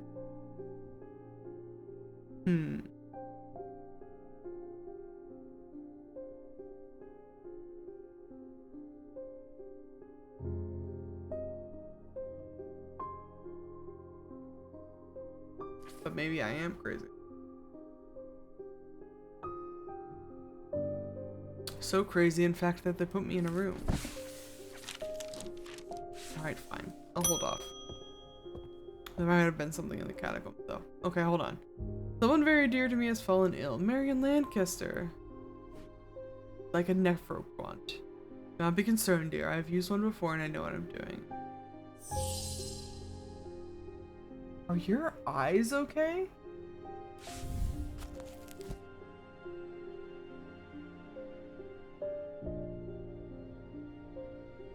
Alright. I'm trying to... No. You see what I'm saying? She got like... very deliberate lines. Those aren't just like bags under your eyes. That's something else. We did just read about this. Necroquant.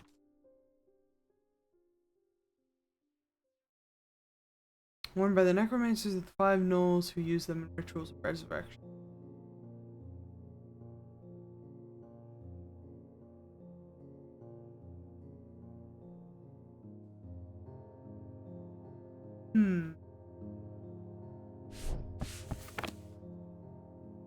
Did we have... There is like symbology for resurrection. There's death. Obviously. There's life. Obviously.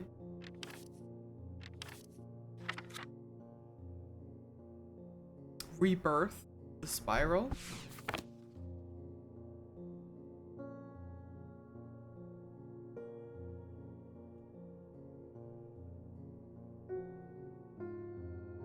And the stone of death is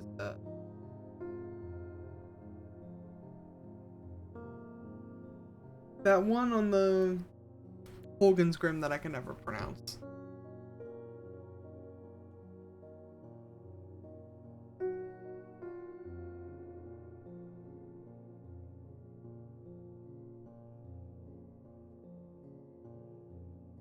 While you're here, I am gonna check this.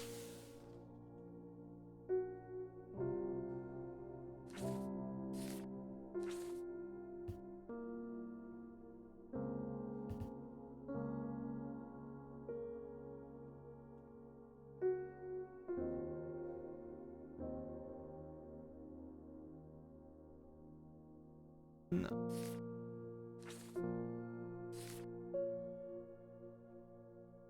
I'm not crazy, right? Like this could... That feels it.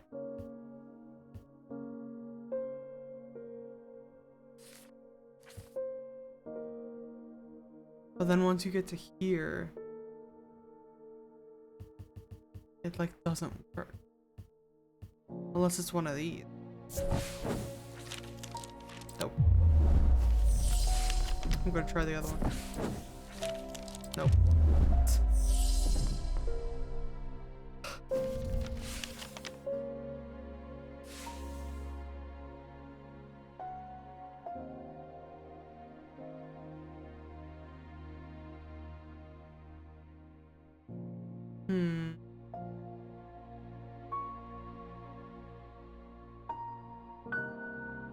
It's gotta be on this right side here, though, right?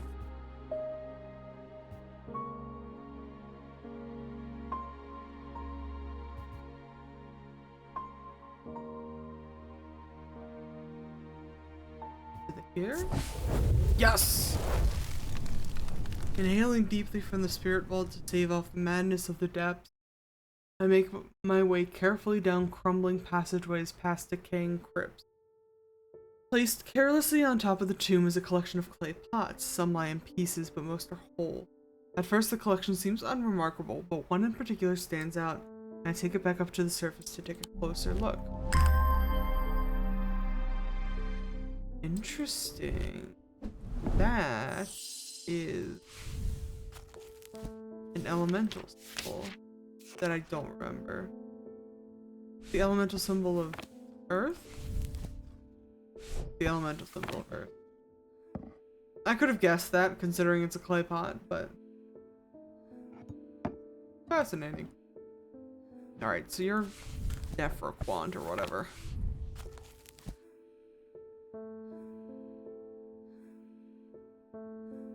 Necromancers are the 5 gnolls who use them in the rituals of resurrection.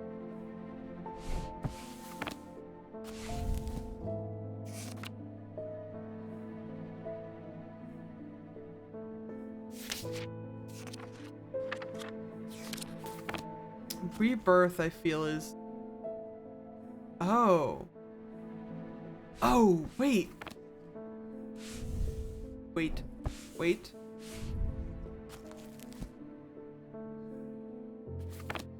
Praxis. Necrosis of the flesh, afflicted will feel no pain, but the scarring has no cure. Is it this fucking ring? Yes! Get this gross hand out of my shop! Hell yeah, okay. The Dread Vivant. Dread Vivant is the only way to handle some of the more dangerous artifacts. It can siphon power away from oneself for a time.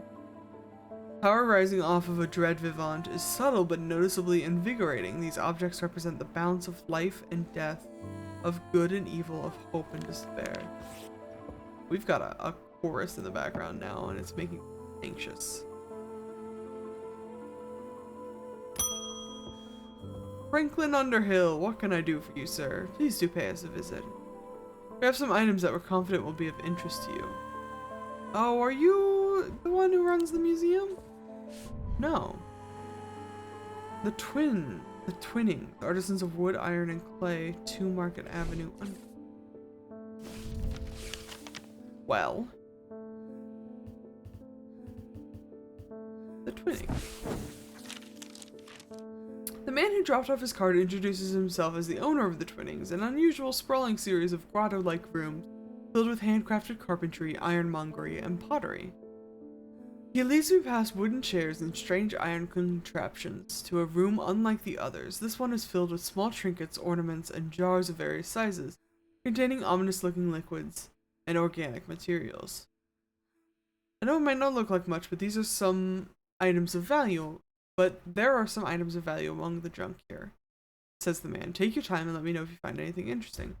2 hours later, I have indeed unearthed something very interesting that I'm keen to take back to the shop for further investigation. Oh. Those are 2 harrowing stones set in a fucking skull. Jesus Christ. Okay, sure. I'm leaving the Twinnings with my haul when a man shouts at me from across the street. As I look around annoyed, I notice the horror in the man's eyes. I notice to my horror that the man's eyes are as black as coal. He rushes toward me and I stumble backwards, fumbling with the strap of my satchel as I try to grab an item to stop him. Assuming that's done. It's not marked off, but I'm gonna archive it. It's gonna be done once we find the Wixic cord, I think. Wixic cord. Wouldn't it be funny if it was the thing that I just picked up? They do not produce a Wixic field. They belong to the Diurnal brand. Freezing effect of the body, earning them the nickname Medusa Stones.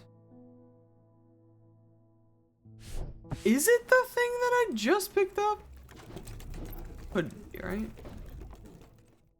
No, that's not a diurnal field. Diurnal field is this one. The only one that I remember.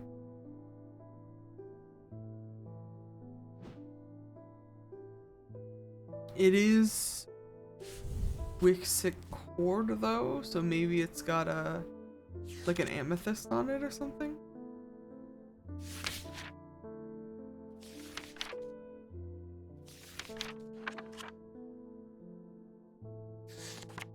Topaz for strength.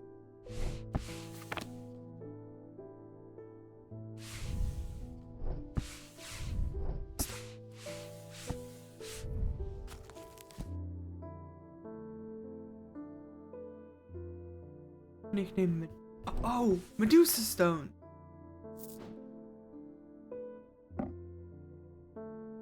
Why wouldn't it be the snakes though?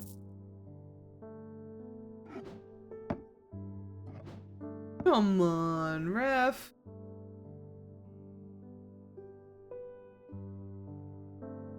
Do we have a symbol for like paralysis? We have a symbol for paralysis, definitely. What's that one? It's not a diurnal field though. Son of a bitch.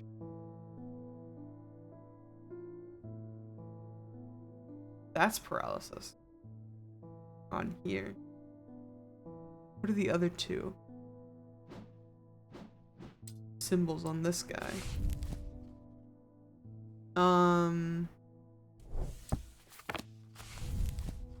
One of them's elemental, that's fire. And then the other one is ice. Fire, ice, paralysis.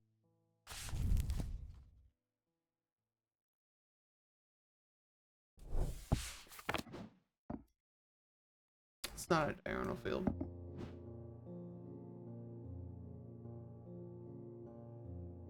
I don't think I have anything else with paralysis on it.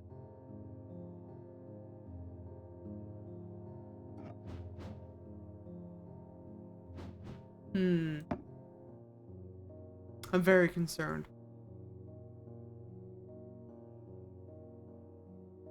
I'm very concerned that we don't have what we're supposed to have.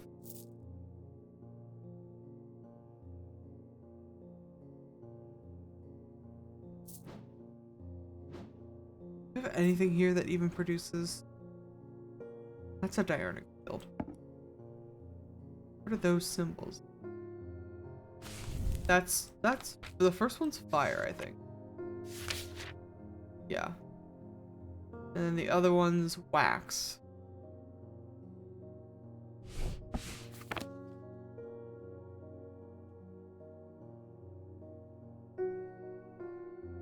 That's my fucking candle.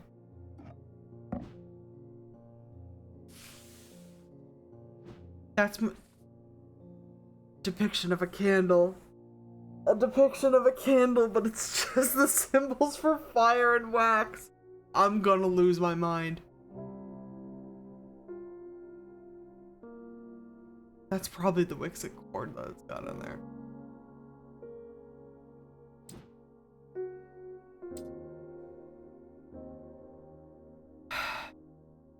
Can I just leave? I must resolve this situation first. So I ostensibly have to have it, right?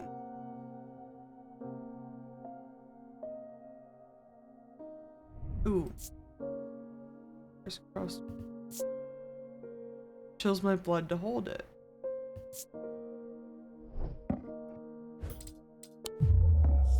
Come on, ref. Didn't have the field.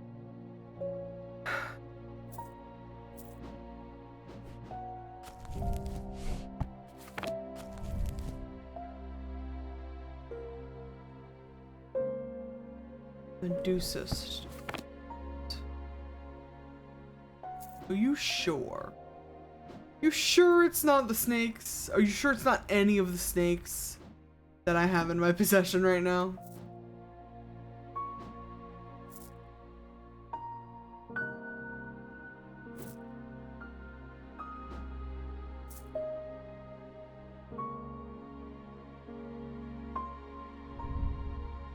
I mean,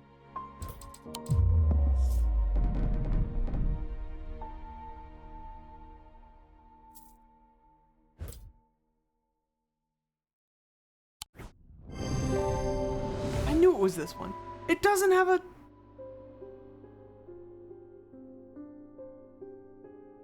Oh, the Noctic field from the... Okay. Sure. Sure, game. I guess I'll give you that one.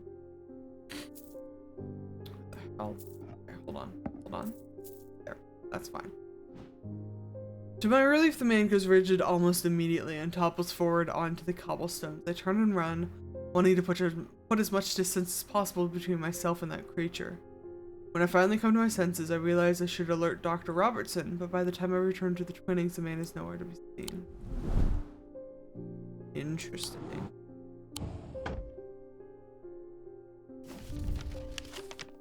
So now we need catacombs, candle.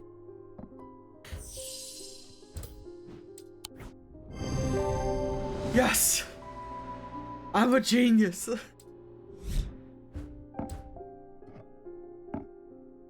Stalagmites retreat under the light of the candle as I hold it aloft. Search for the shifting rock walls for any signs of Marwin's trail. I don't know why I keep wanting to call it Maywarren. Suddenly I see it, an M etched into the rock as clear as if it had been carved yesterday. I follow the trail in an excited hurry, tripping and stumbling as the candle distorts the height of the floor, until I come to its end at a small boulder.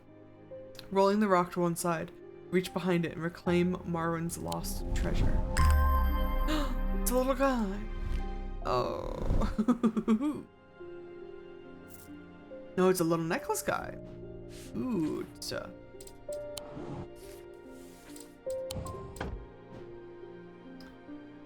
cool. Okay. Ring ding.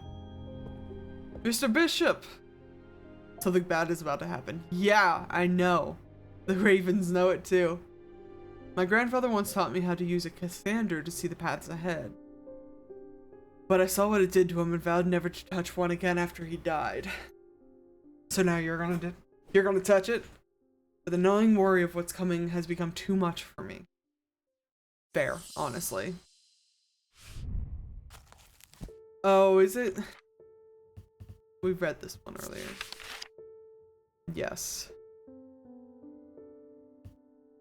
Is it called a Cassander because it's prophecy cannot / will not be trusted?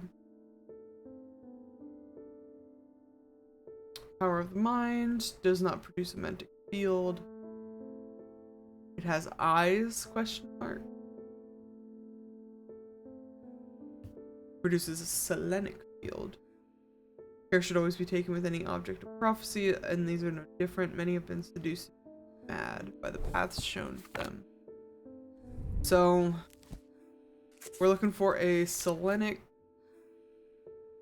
field, which is little circle, big circle, triangle.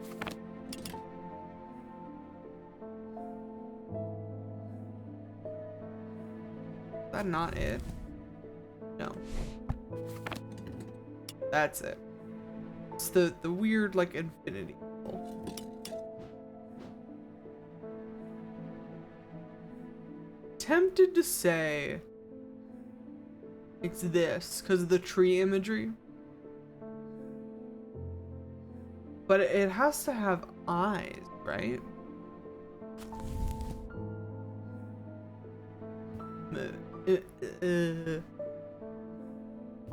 Emanates a selenic field. It has quote unquote eyes that focus the power of the mind. And it probably has, is it jade that gives foresight? Malachite that gives foresight.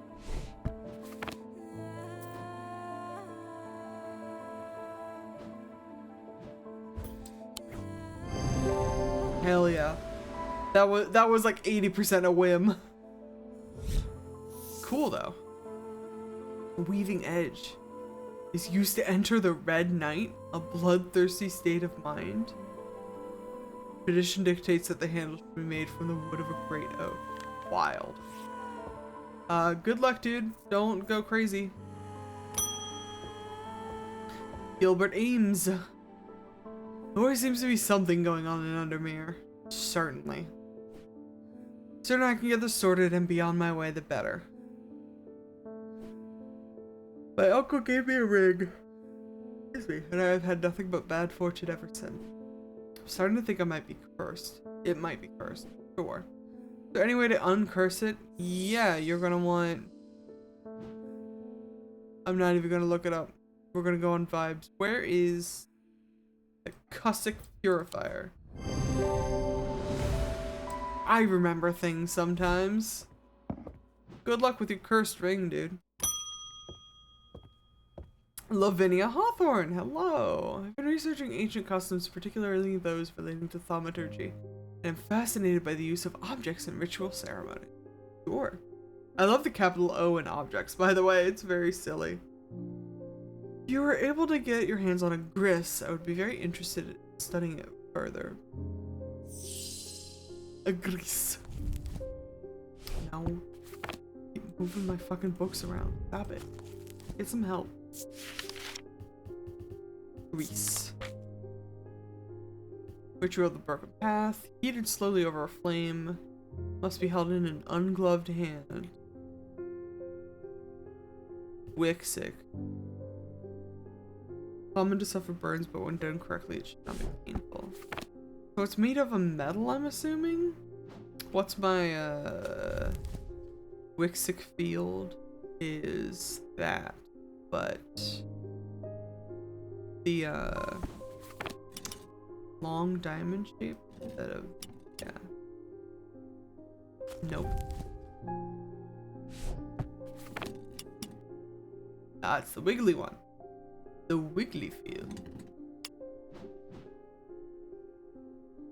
Okay. So we're looking for something that can be held in a hand, set, well, not set on fire, heated. And then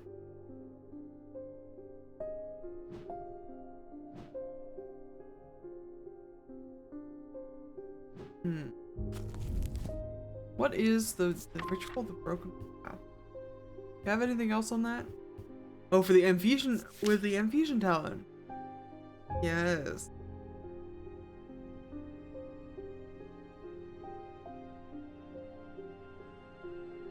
Yes, yes, yes. Okay.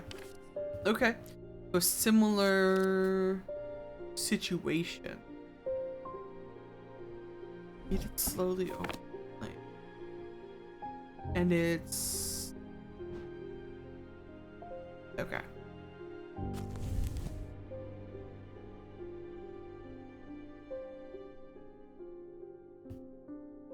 Wixic common buffer burn.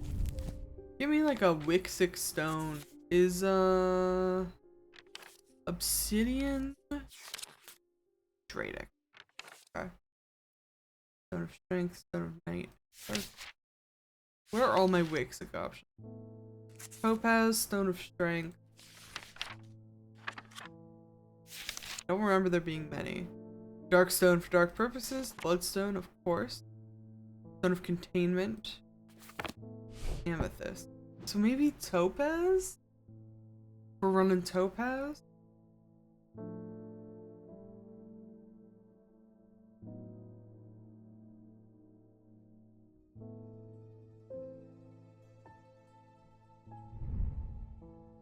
I don't know.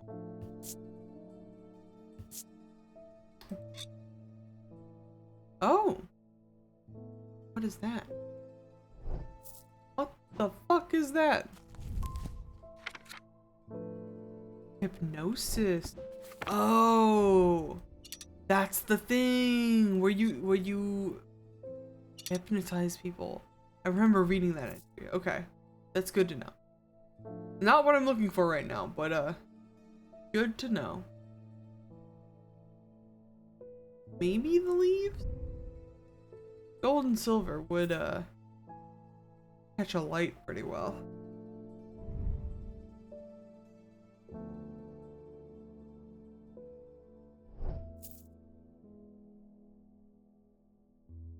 I don't even get to know anything about this ritual.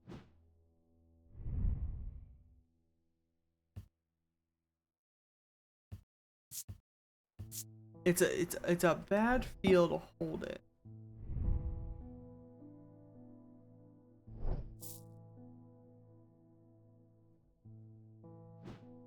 Would it be something that changes in the fire? Because we've done that before. Jupiter, what do you think?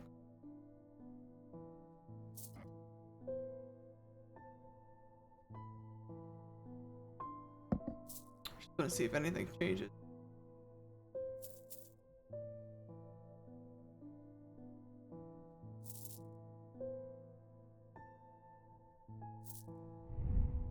Or we can look for something that has like char on it. I was just thinking.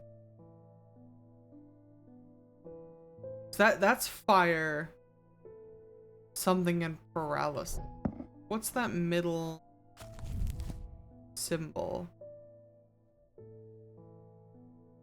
Confusion? No. It's got two lines. Not the one.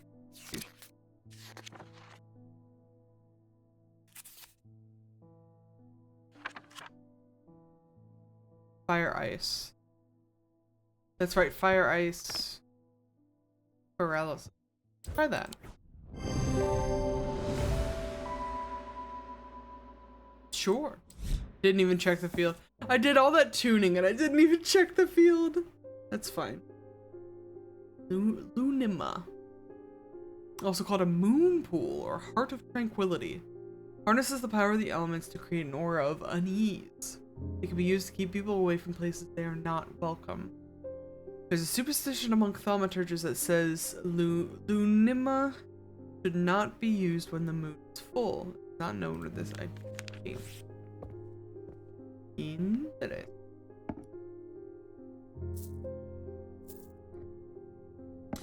Interesting, I say. Leopold Morris, what can I do for you? Been a basilisk sighting. In the hills across the river, Black Barrow. Is that like a thing that I have to worry about? I guess so. I wouldn't say I'm a brave man, but I have a duty to protect my livestock and my village. Better me than a younger man with his life ahead of him. I have come to prepare my sword. Yes, you need that weird, not whetstone. Folium? Folium. Yes, he's. Ritual of the Hand of Prior. Rare Huntsman.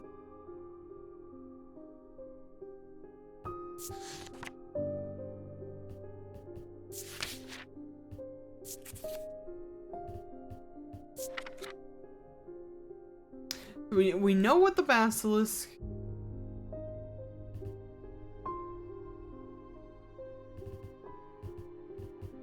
We know where to go. Holy. We know what the basilisk scale looks like, and it's over here somewhere.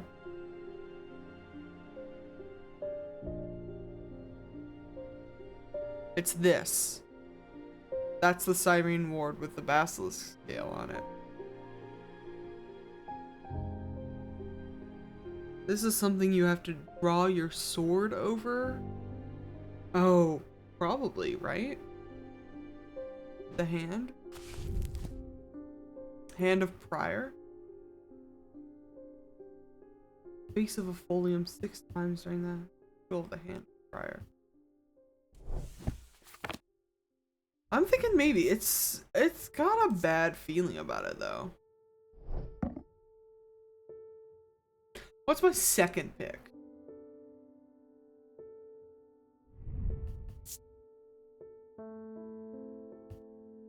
Honestly, I might not need a second pick because the grooves in this one make me want to believe. Yes, the folium. Beautiful. Francesca! They've escaped! Who's escaped? At first my patients grew agitated when he used the Gaudian siren, but then I had a breakthrough. Oh, I'm so sorry. Vivian Cartwright woke up. She seemed lucid, calm even. I made a stupid mistake and loosened her restraints. Oh god. Don't know what happened, whether the siren stopped working or perhaps it never worked and she tricked me. Wild. But almost immediately she changed back and turned violent. Before I knew it, she managed to free the others. We tried to stop them, but they fought their way out of the hospital. Oh god. I have no idea where they've gone.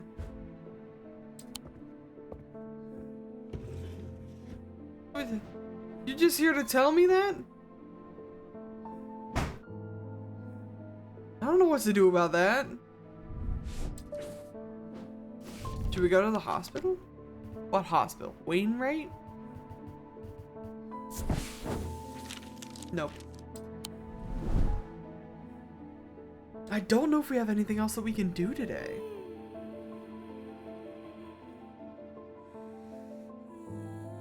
It feels like we should have more, but I've been kind of doing them throughout the day.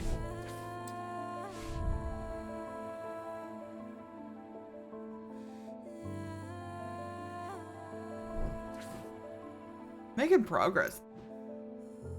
I guess we end day. Oh, we're so close to being done, guys. Almost imperceptibly, the casket began to absorb the crepuscular power that had leached into the stone and the earth of its lightless tomb.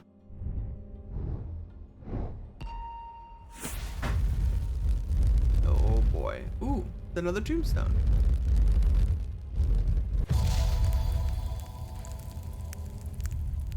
Interesting. Interesting. Oh, we gotta set the time and see what the moon phase is. I already know exactly where that fucking tombstone is. Hold on. We can do this now. Don't put it like on the counter. There.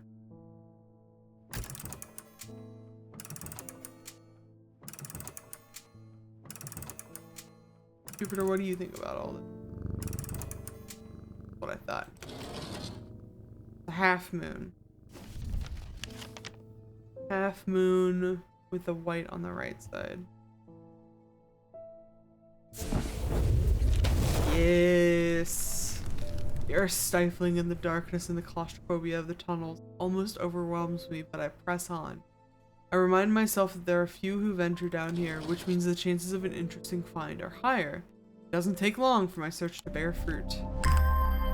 Oh, that's definitely not haunted. 100,000%. Definitely not a dagger that has been used to kill someone before. Sharper than it looks. Yeah. Definitely not, right? Thaddeus White, what can I do for you? The Witherance was a terrible idea. I could have told you that. I've only gone and made things worse. I wish Eli was back. He'd know what to do. Some years ago now, a friend brought an item to me, a black casket, and I learned that it was a dark article. Should have brought it to Eli right then and there, but I knew he would want to destroy it. Yeah, from what I understand, you can't do that. I'm a collector of things. It seemed too important to allow it to be destroyed, but I see how naive that was now. This casket is far more dangerous than anything I have come across before. And now I hear they are looking for it with their black eyes. Either I need to keep them out of the museum, or bring the casket here to Strange Antiquities and hide it in one of its secret places. You probably shouldn't put it on me, but you can put it on me. So what are our options? Red Vivant. Yes. Handle some of the more dangerous artifacts. Sure. And then the other one is a Lunima? Yes.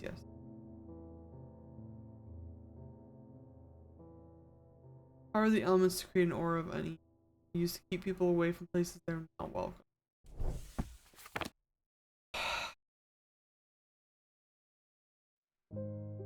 So the Lunima ostensibly would keep people out of the museum, or you use the Dread Vivant to bring the casket to me. Now, these individuals, these affected individuals with the black eyes, do not seem to react well to pretty much anything we're trying to use against them. I don't know if the Lunima would even work for this purpose, so I think I'm gonna try to find you a Dread Vivant. Also because I want to be able to do shit with this casket, assuming you're able to bring it.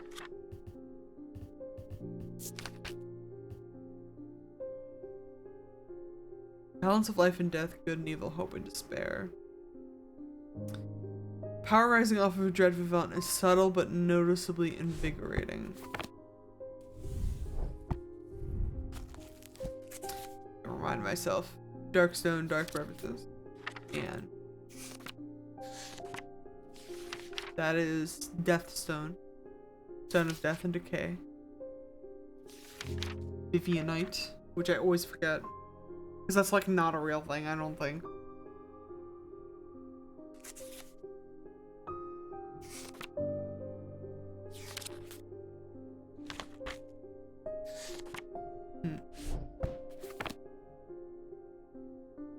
Because my initial reaction was this. Causes me to reflect on my own mortality? I hate that. Because it's got the two stones in it. But I don't think so. Oh, sun and moon. The gold and silver.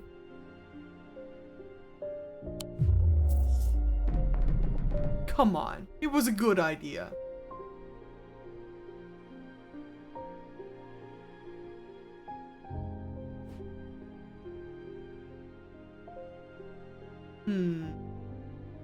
Got all the elements on here for balance. The snake Ouroboros has what is that? Onyx in it? Which is darkness? Yeah. Night. Ooh. Night and darkness. Excuse me.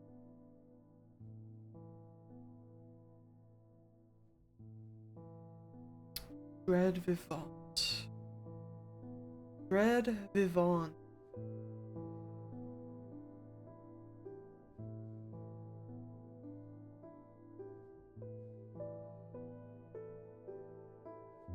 I worry that I might not have it.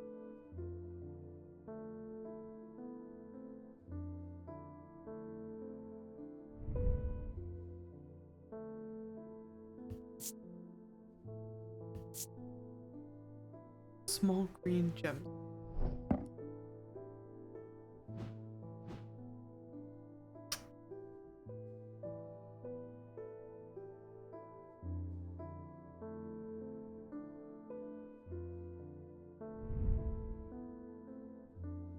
Play in gold. Nothing.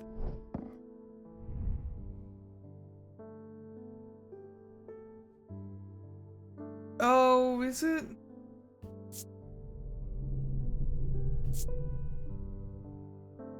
Energetic somehow. Gold painted black. That's what it is. The Dread Vivant. Skull on the flower, yes. Good luck, dude. Light of Fortune. Despite appearances, these Noctic items have no connection to the League of the Amphesian Heart. They are objects of considerable power that can turn darkness to light, fear to joy. Is that not? That's like literally the same line that we had for the Dread Vivant. Jupiter. What are we getting ourselves into? David! There's an uneasy quiet in town today. There aren't many people out and about. I'm heading straight home as soon as I'm done with my deliveries. Honestly, probably a good idea. I appreciate you being here though. Ooh. I've recently come into possession of a number of texts on the subject of arcane artifacts. You're welcome to them if they're of any use to you. If I don't hear from you, then I will donate them to the library across the street. Not even signing your name or anything? Where's the library? Oh my goodness, excuse me. I'm allergic to this letter's bullshit.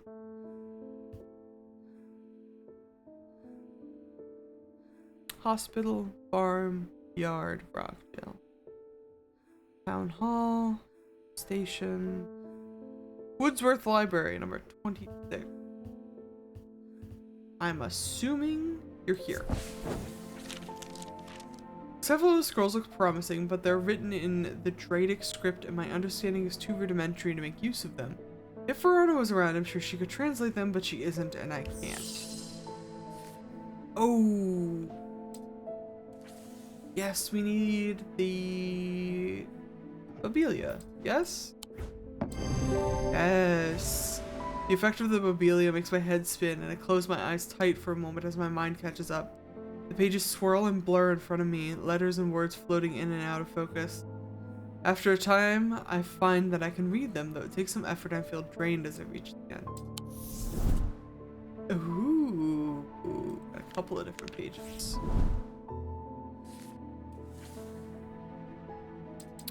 Cool.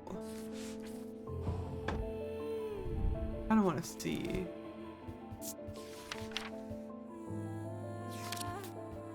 No, Bloodbeck was one of the new ones.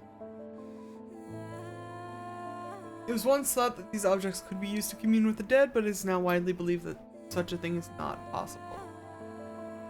It is not known where the strange voices that emanate from a Bloodbeck originate, but there are some who believe they are the voices of the nameless god.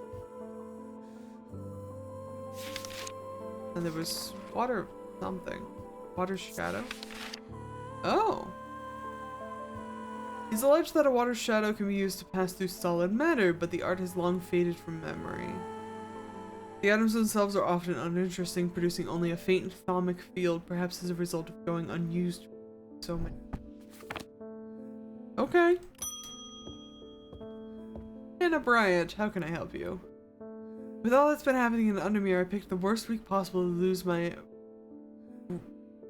I was fucked up by this word before. Brigic charm. Hope you have one that I can replace it with. It's simply too many letters that, like, I don't think you're supposed to pronounce. Brigic.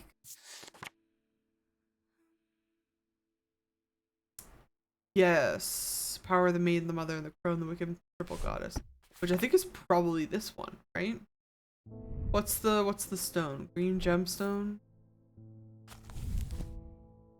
Offers hope in times of worry, protection in times of darkness. Yada yada. Would that be... Jade's the only other green gemstone in here, right? No, it's not malachite. It's definitely... probably. Try this. Hell yeah. There you go, the symbol of the Triple Goddess. Argil. Vessel of the earth used in various Vedic rituals. Probably this thing, right? I suppose we'll find out. Eli! Sorry, I did not intend to be away for so long. Trust that the shop has not been too much trouble to look after in my absence. Eli, where the fuck have you been, dude? I've learned a lot from my time in Oxford. That's right. You went way the hell out. Powerful dark article here in Undermere called the Nalian Casket. I could have told you that. And now you're telling me that my foolish half-wit of a brother had it in his museum the whole time. Yes. Yes, he did. I know how to destroy it, but it's not going to be easy. Whatever happens, it must not be open. We will need to create a pillar of Calaris. From what I gather, such a feat has not been attempted in over 500 years. Fun. Just hope there's enough time to prepare. I'm afraid I can't stay, but I'll be back as soon as I can. I hope there's enough time, he says, as we're halfway through the second to last day. Powerful blast of energy that can consume the darkness. In my opinion, it's the safest way to destroy powerful dark articles. It can only be produced in a place of significant thermic convergence. Strength and weakness, light and darkness, align the opposing powers at opposing compass points. With Corchin's light, the strong will be made weak and the dark will be made light.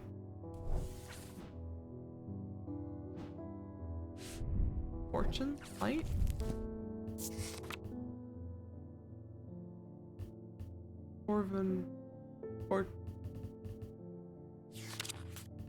Fortune?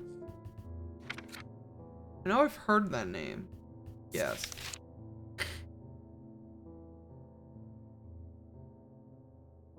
Oh, the Serpent Goddess, you're the one with the...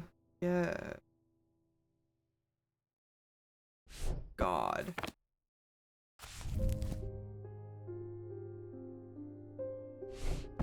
Really? Oh, you can. I didn't know that.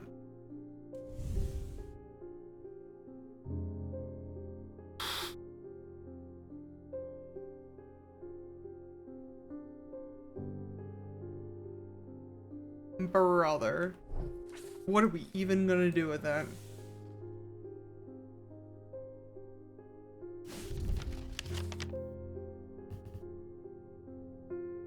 Opposing compass. I feel like it might be here with the pit in the middle. No.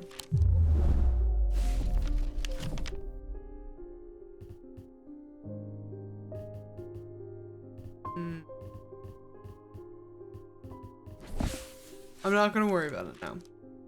Because I simply do not know, to be honest.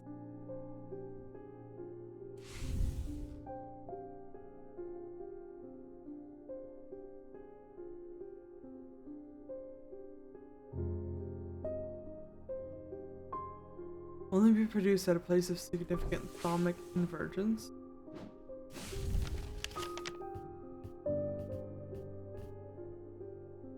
Do we have to be in the middle? That would be kind of crazy.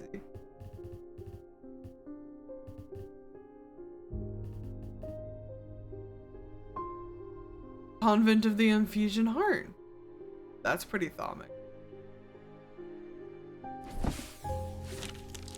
We'll puzzle that out at the end of the day. Isabel, what can I do for you? I can't, I'll get too mind-flooded. I've had my energy drained by some disturbing evil power. For days I have felt tired and frail, and today I found something that horrified me. Beneath my bed I discovered a carved wooden effigy with a strange symbol painted upon it. Oh, yeah. I don't know who has done this to me, but all I want for now is to lift this feeling of weakness. You got witheranced, which means you need a fortune. Good luck. Good luck finding whoever the fuck did that to you, I guess. Susan Hill, welcome in. Oh, you're an Ephesian, yes? I would like a blood beck. The nameless ones are restless. I'm ready to hear their voices. Sure. Okay. Blood beck.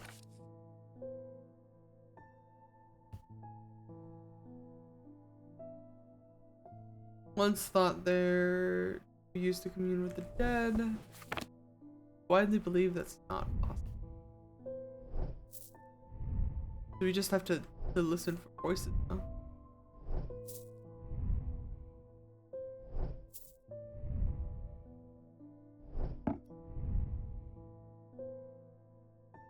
Scent like that of a brewing storm.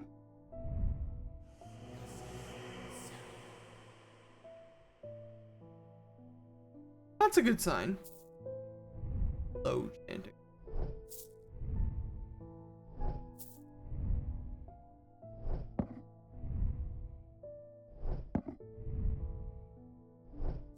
Yeah, I'm thinking it's probably this. Good luck hearing and communing with the nameless ones? Question mark.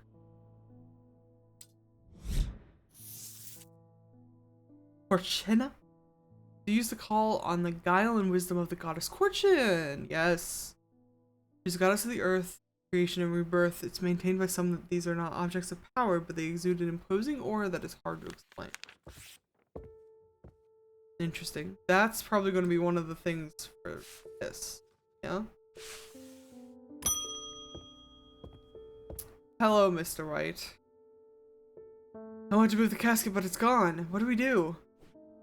I heard Eli's back in town, but he hasn't come to see me. And if he's not here, then I don't know where to find him.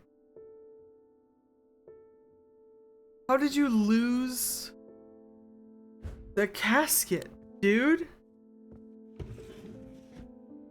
Oh, we're so fucked. Okay. Alright.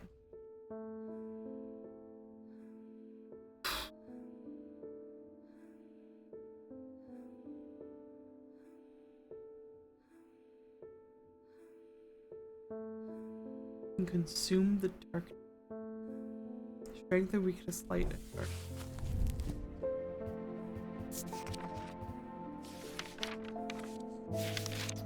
Hold on.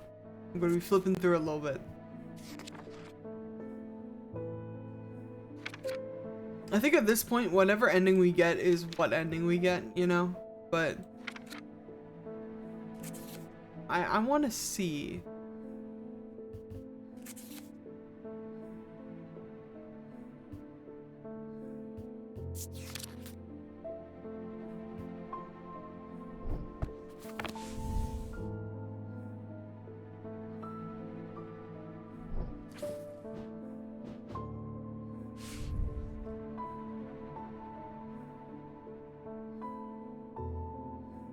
We have strength and weakness.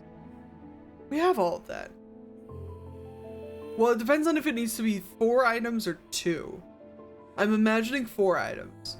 A fortinance and a witherance, and then the like sun thing, and we have a darkness generator too.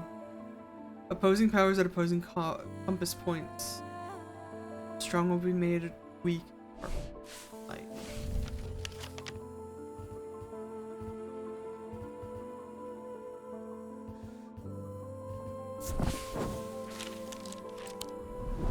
I don't know if it's gonna let me do that yet. Unless I like know what I'm doing. I think we just keep going. I think we're gonna... I'm gonna risk it for the biscuit. It festered and pulsated until it could no longer be contained. Some part of it reached from the darkness, creating eyes so that it might find itself, and hands so that it might open itself. The casket wanted to be open.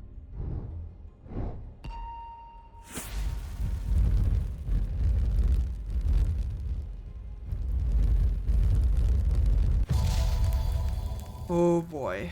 It's the last day, guys. I lie below books and scrolls on the esoteric. The library? What was it? No. Museum of History. We were just at the library, weren't we? Misplacing library. The Wordsworth Library is a quiet haven of books and knowledge. Its shelves well stocked and well kept. A place where time slows with every turn of a page. The librarian Simone sits at her desk. Oh yes. No, that's not it. Is it? Books and scrolls on the esoteric.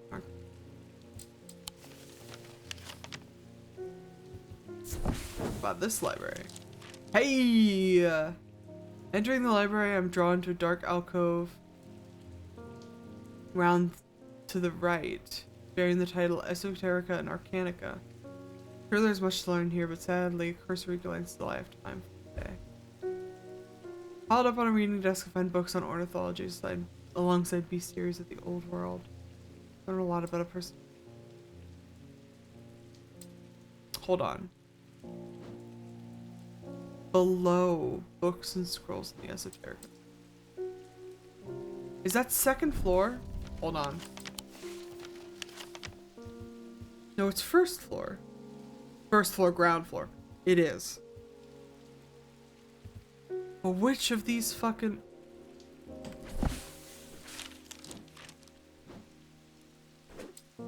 Stop it.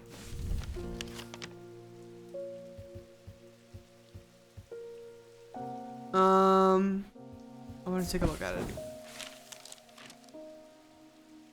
A dark alcove, round to the right. Oh, it's in here. Okay, okay. Which means this is the room. Yes!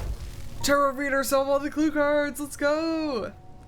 As I open the door, I'm hit by the musty smell of damp. This room hasn't been entered in some time. Corner of the room is piled high with scrolls of parchment and old books, but underneath the debris I find something of interest. Ooh, that looks cursed. A little statue guy. Okay. Alright. I guess we keep going. Hi, Eli. The museum was ransacked last night. Boy, I'm so surprised. I went looking for my brother, but he's nowhere to be found. You two just keep running around in circles around each other. Good news is they didn't find what they were looking for. I moved the casket myself and hid it here in one of strange Antiquities vaults. How long ago? It's safe for now, but we can't leave it here for long. I have more to prepare, but I've left instructions on how to access the vault at the desk drawer. Which...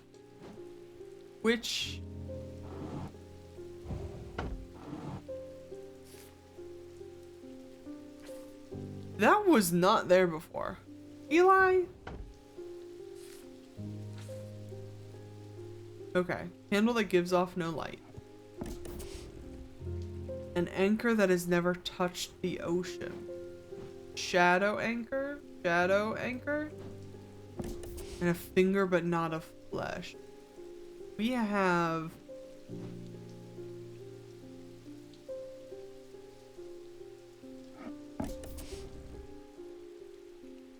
That is flesh, probably. Hunter's Moon. I have like a hand, a finger, spire, the eye.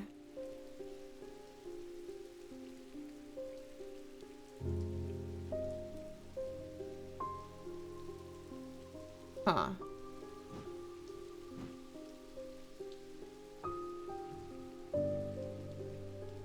Witherance, Truth Conduit, Oleum. What do you think, Jupiter? Do we have like a something finger? Or like a... Hold on. Grim Shackle, Hunter's Boon, Morgan's Folly. The Witch's Finger.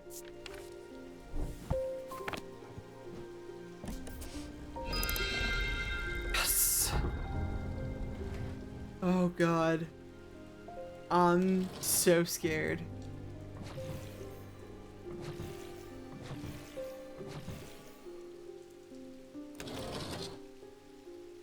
One, two, three.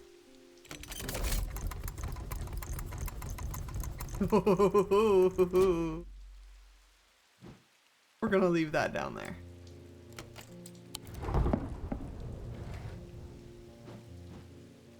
All right, now what are we doing with this? What am I? Ooh. Complex feeling comes over me. It's both horrifying and yet telling. Blackened wood. Fascinating. Hello, David. The lake has turned black. As omens go, I'd say that's probably quite a bad one. But the mail won't deliver itself. Godspeed, David. Okay. Found a note in an old writing desk up at Gleeston Castle. I expect it will mean more to you. Fear in autumn, rising in winter. Yeah. Feels all too precious as we hurtle towards winter and its terrible unknowable fate. Fear in autumn. Fear is the mind killer. It's the looks like the Blair Witch Project like stick figure, guys. Is fear. Fear in autumn, rising in winter. Fear in autumn. I searched the room at the foot of the western tower quite thoroughly before finding a stash of papers. To my dismay, they are largely the scrawlings of a madman, but amongst the nonsense there is some valuable information. Oh. Interesting. Storm Ward and something else. I want to read them. Storm Ward.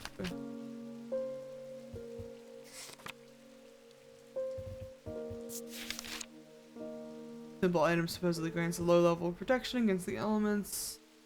But this author has personally become soaked to the bone in one too many downpours to trust those claims. That's hilarious. Manus, I think, is the other one we unlocked. According to Whitlock, these are lighter than an evocant by half, not exactly the most useful on insight. Carried by desert nomads who use them to conjure precious water from the cool night air. Interesting. Onward? Question mark? Barton! I've discovered the missing piece of the puzzle. Have you? There's an ancient shrine to the nameless gods at the skull of Belencartha. Cathra. It seems humanity tried worshipping them once, long ago, before we learned how little they care for us. We must take the casket there. Whatever happens, we must not allow it to be open. Oh my god, okay.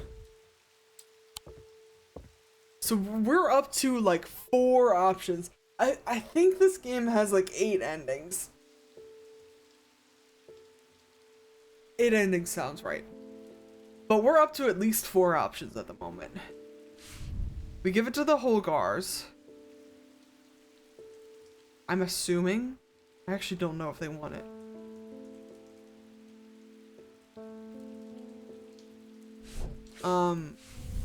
We can destroy it. We can open it. Or we can bring it to the skull down in the mine. Not the mines, the catacombs. It's time to end this. Now. Bring the casket to the pit. Okay. Like now?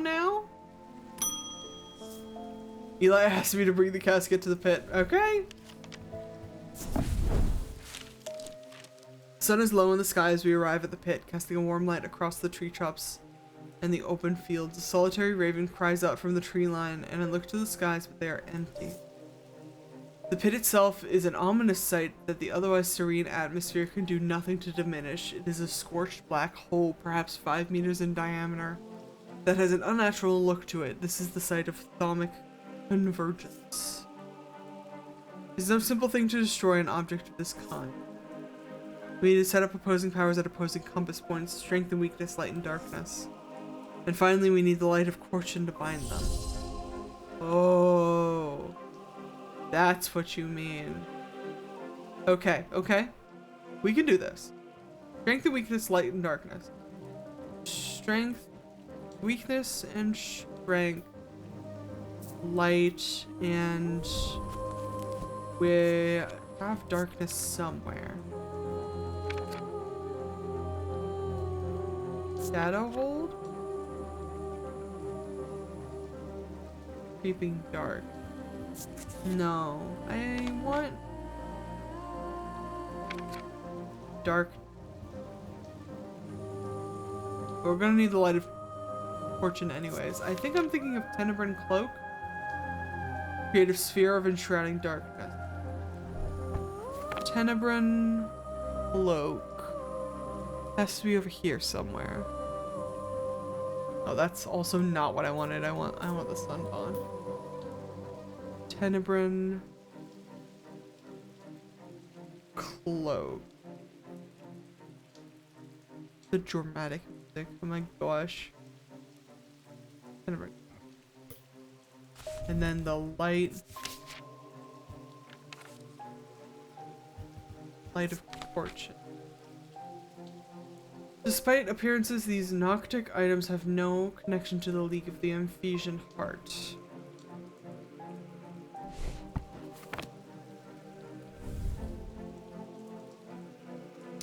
What was I looking for? Noctic. That's what we...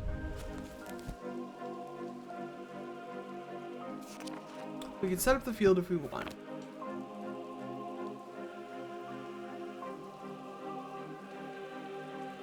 We can also check...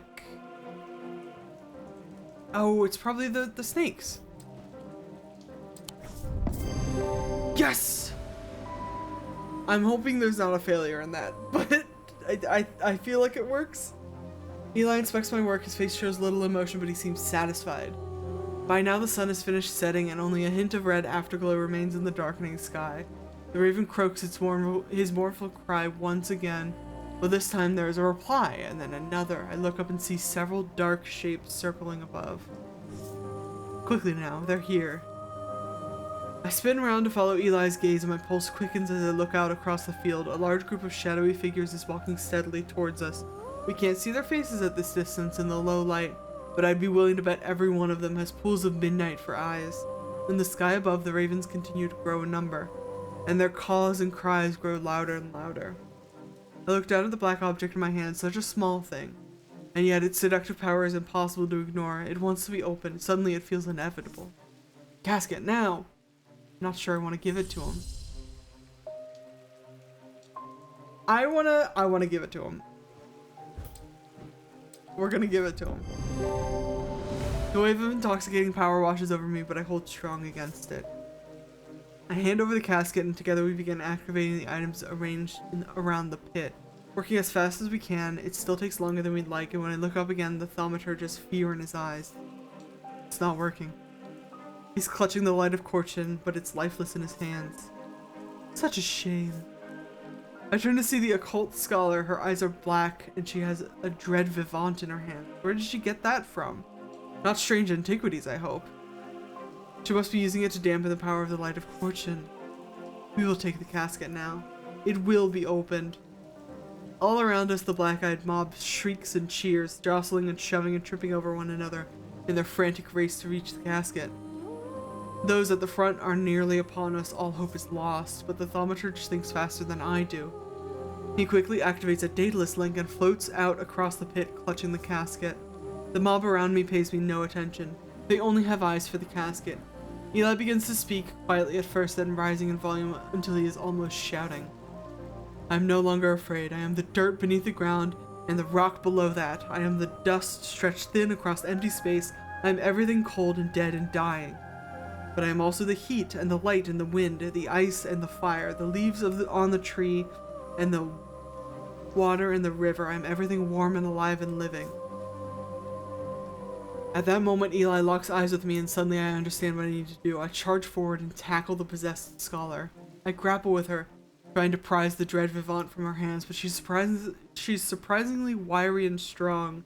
We teeter closer and closer to the edge of the pit, and cold fear hits my stomach as I look down into its inky depths. Oh, Verona. With one last burst of energy, I grab Verona and twist my body. Pushing with all my strength, she scrabbles at the bare dirt at the edge, but is unable to find purchase, and she falls. I will never forget the look of shocked horror on her face as she plunges into the darkness of the pit.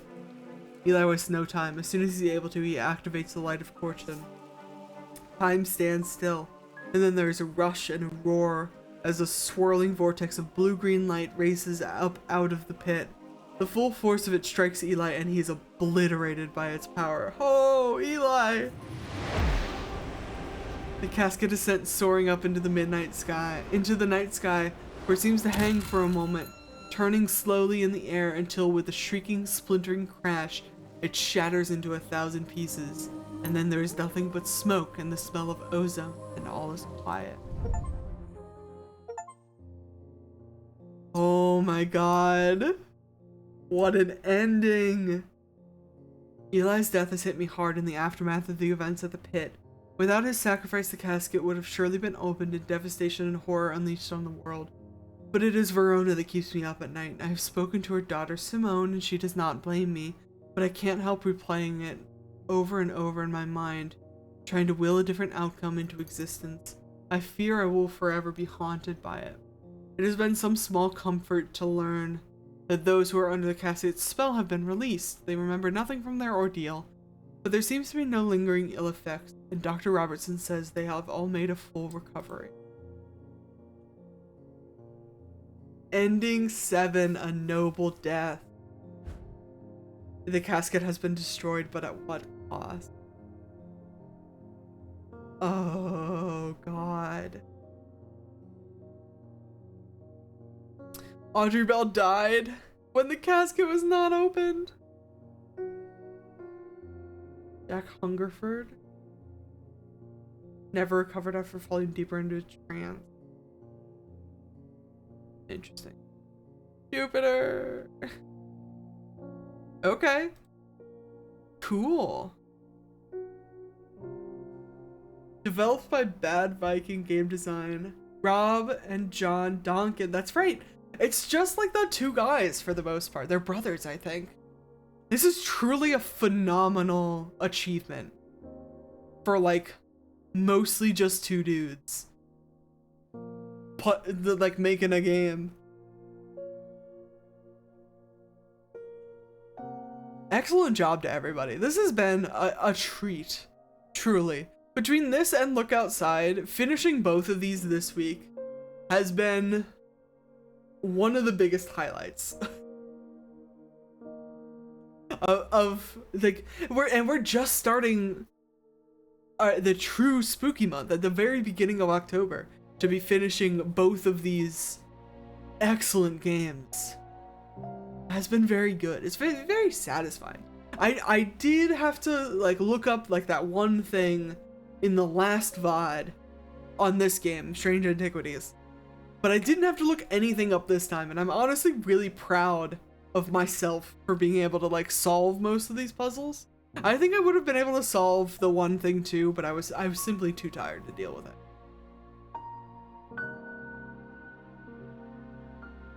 Fuck yeah, guys. It's a great game.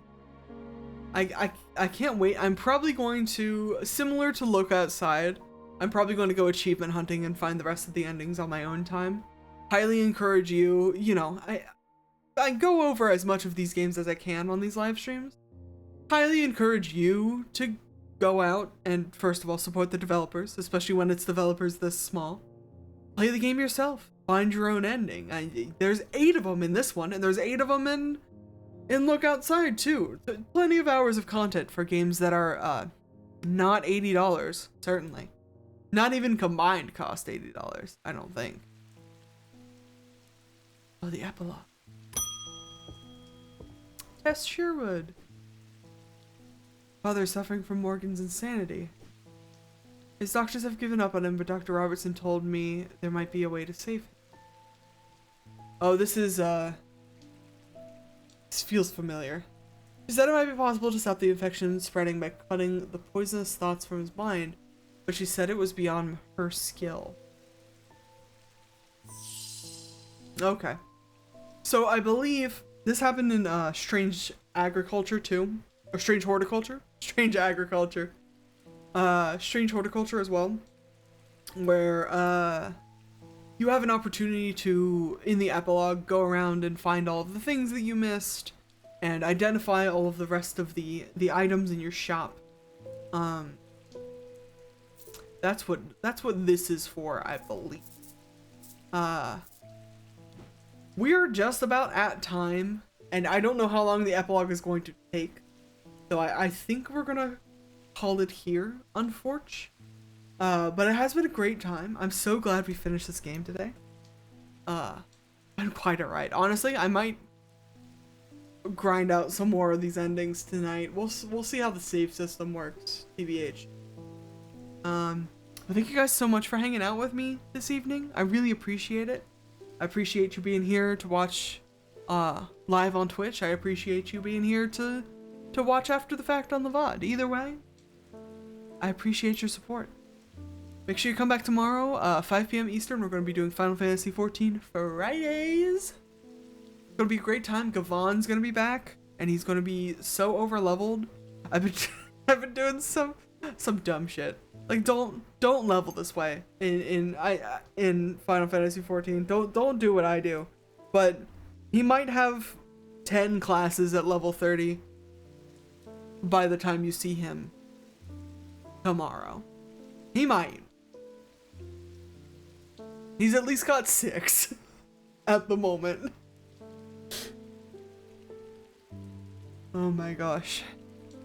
Either way, my friends, thank you so much for hanging out with me. I'll see you guys tomorrow.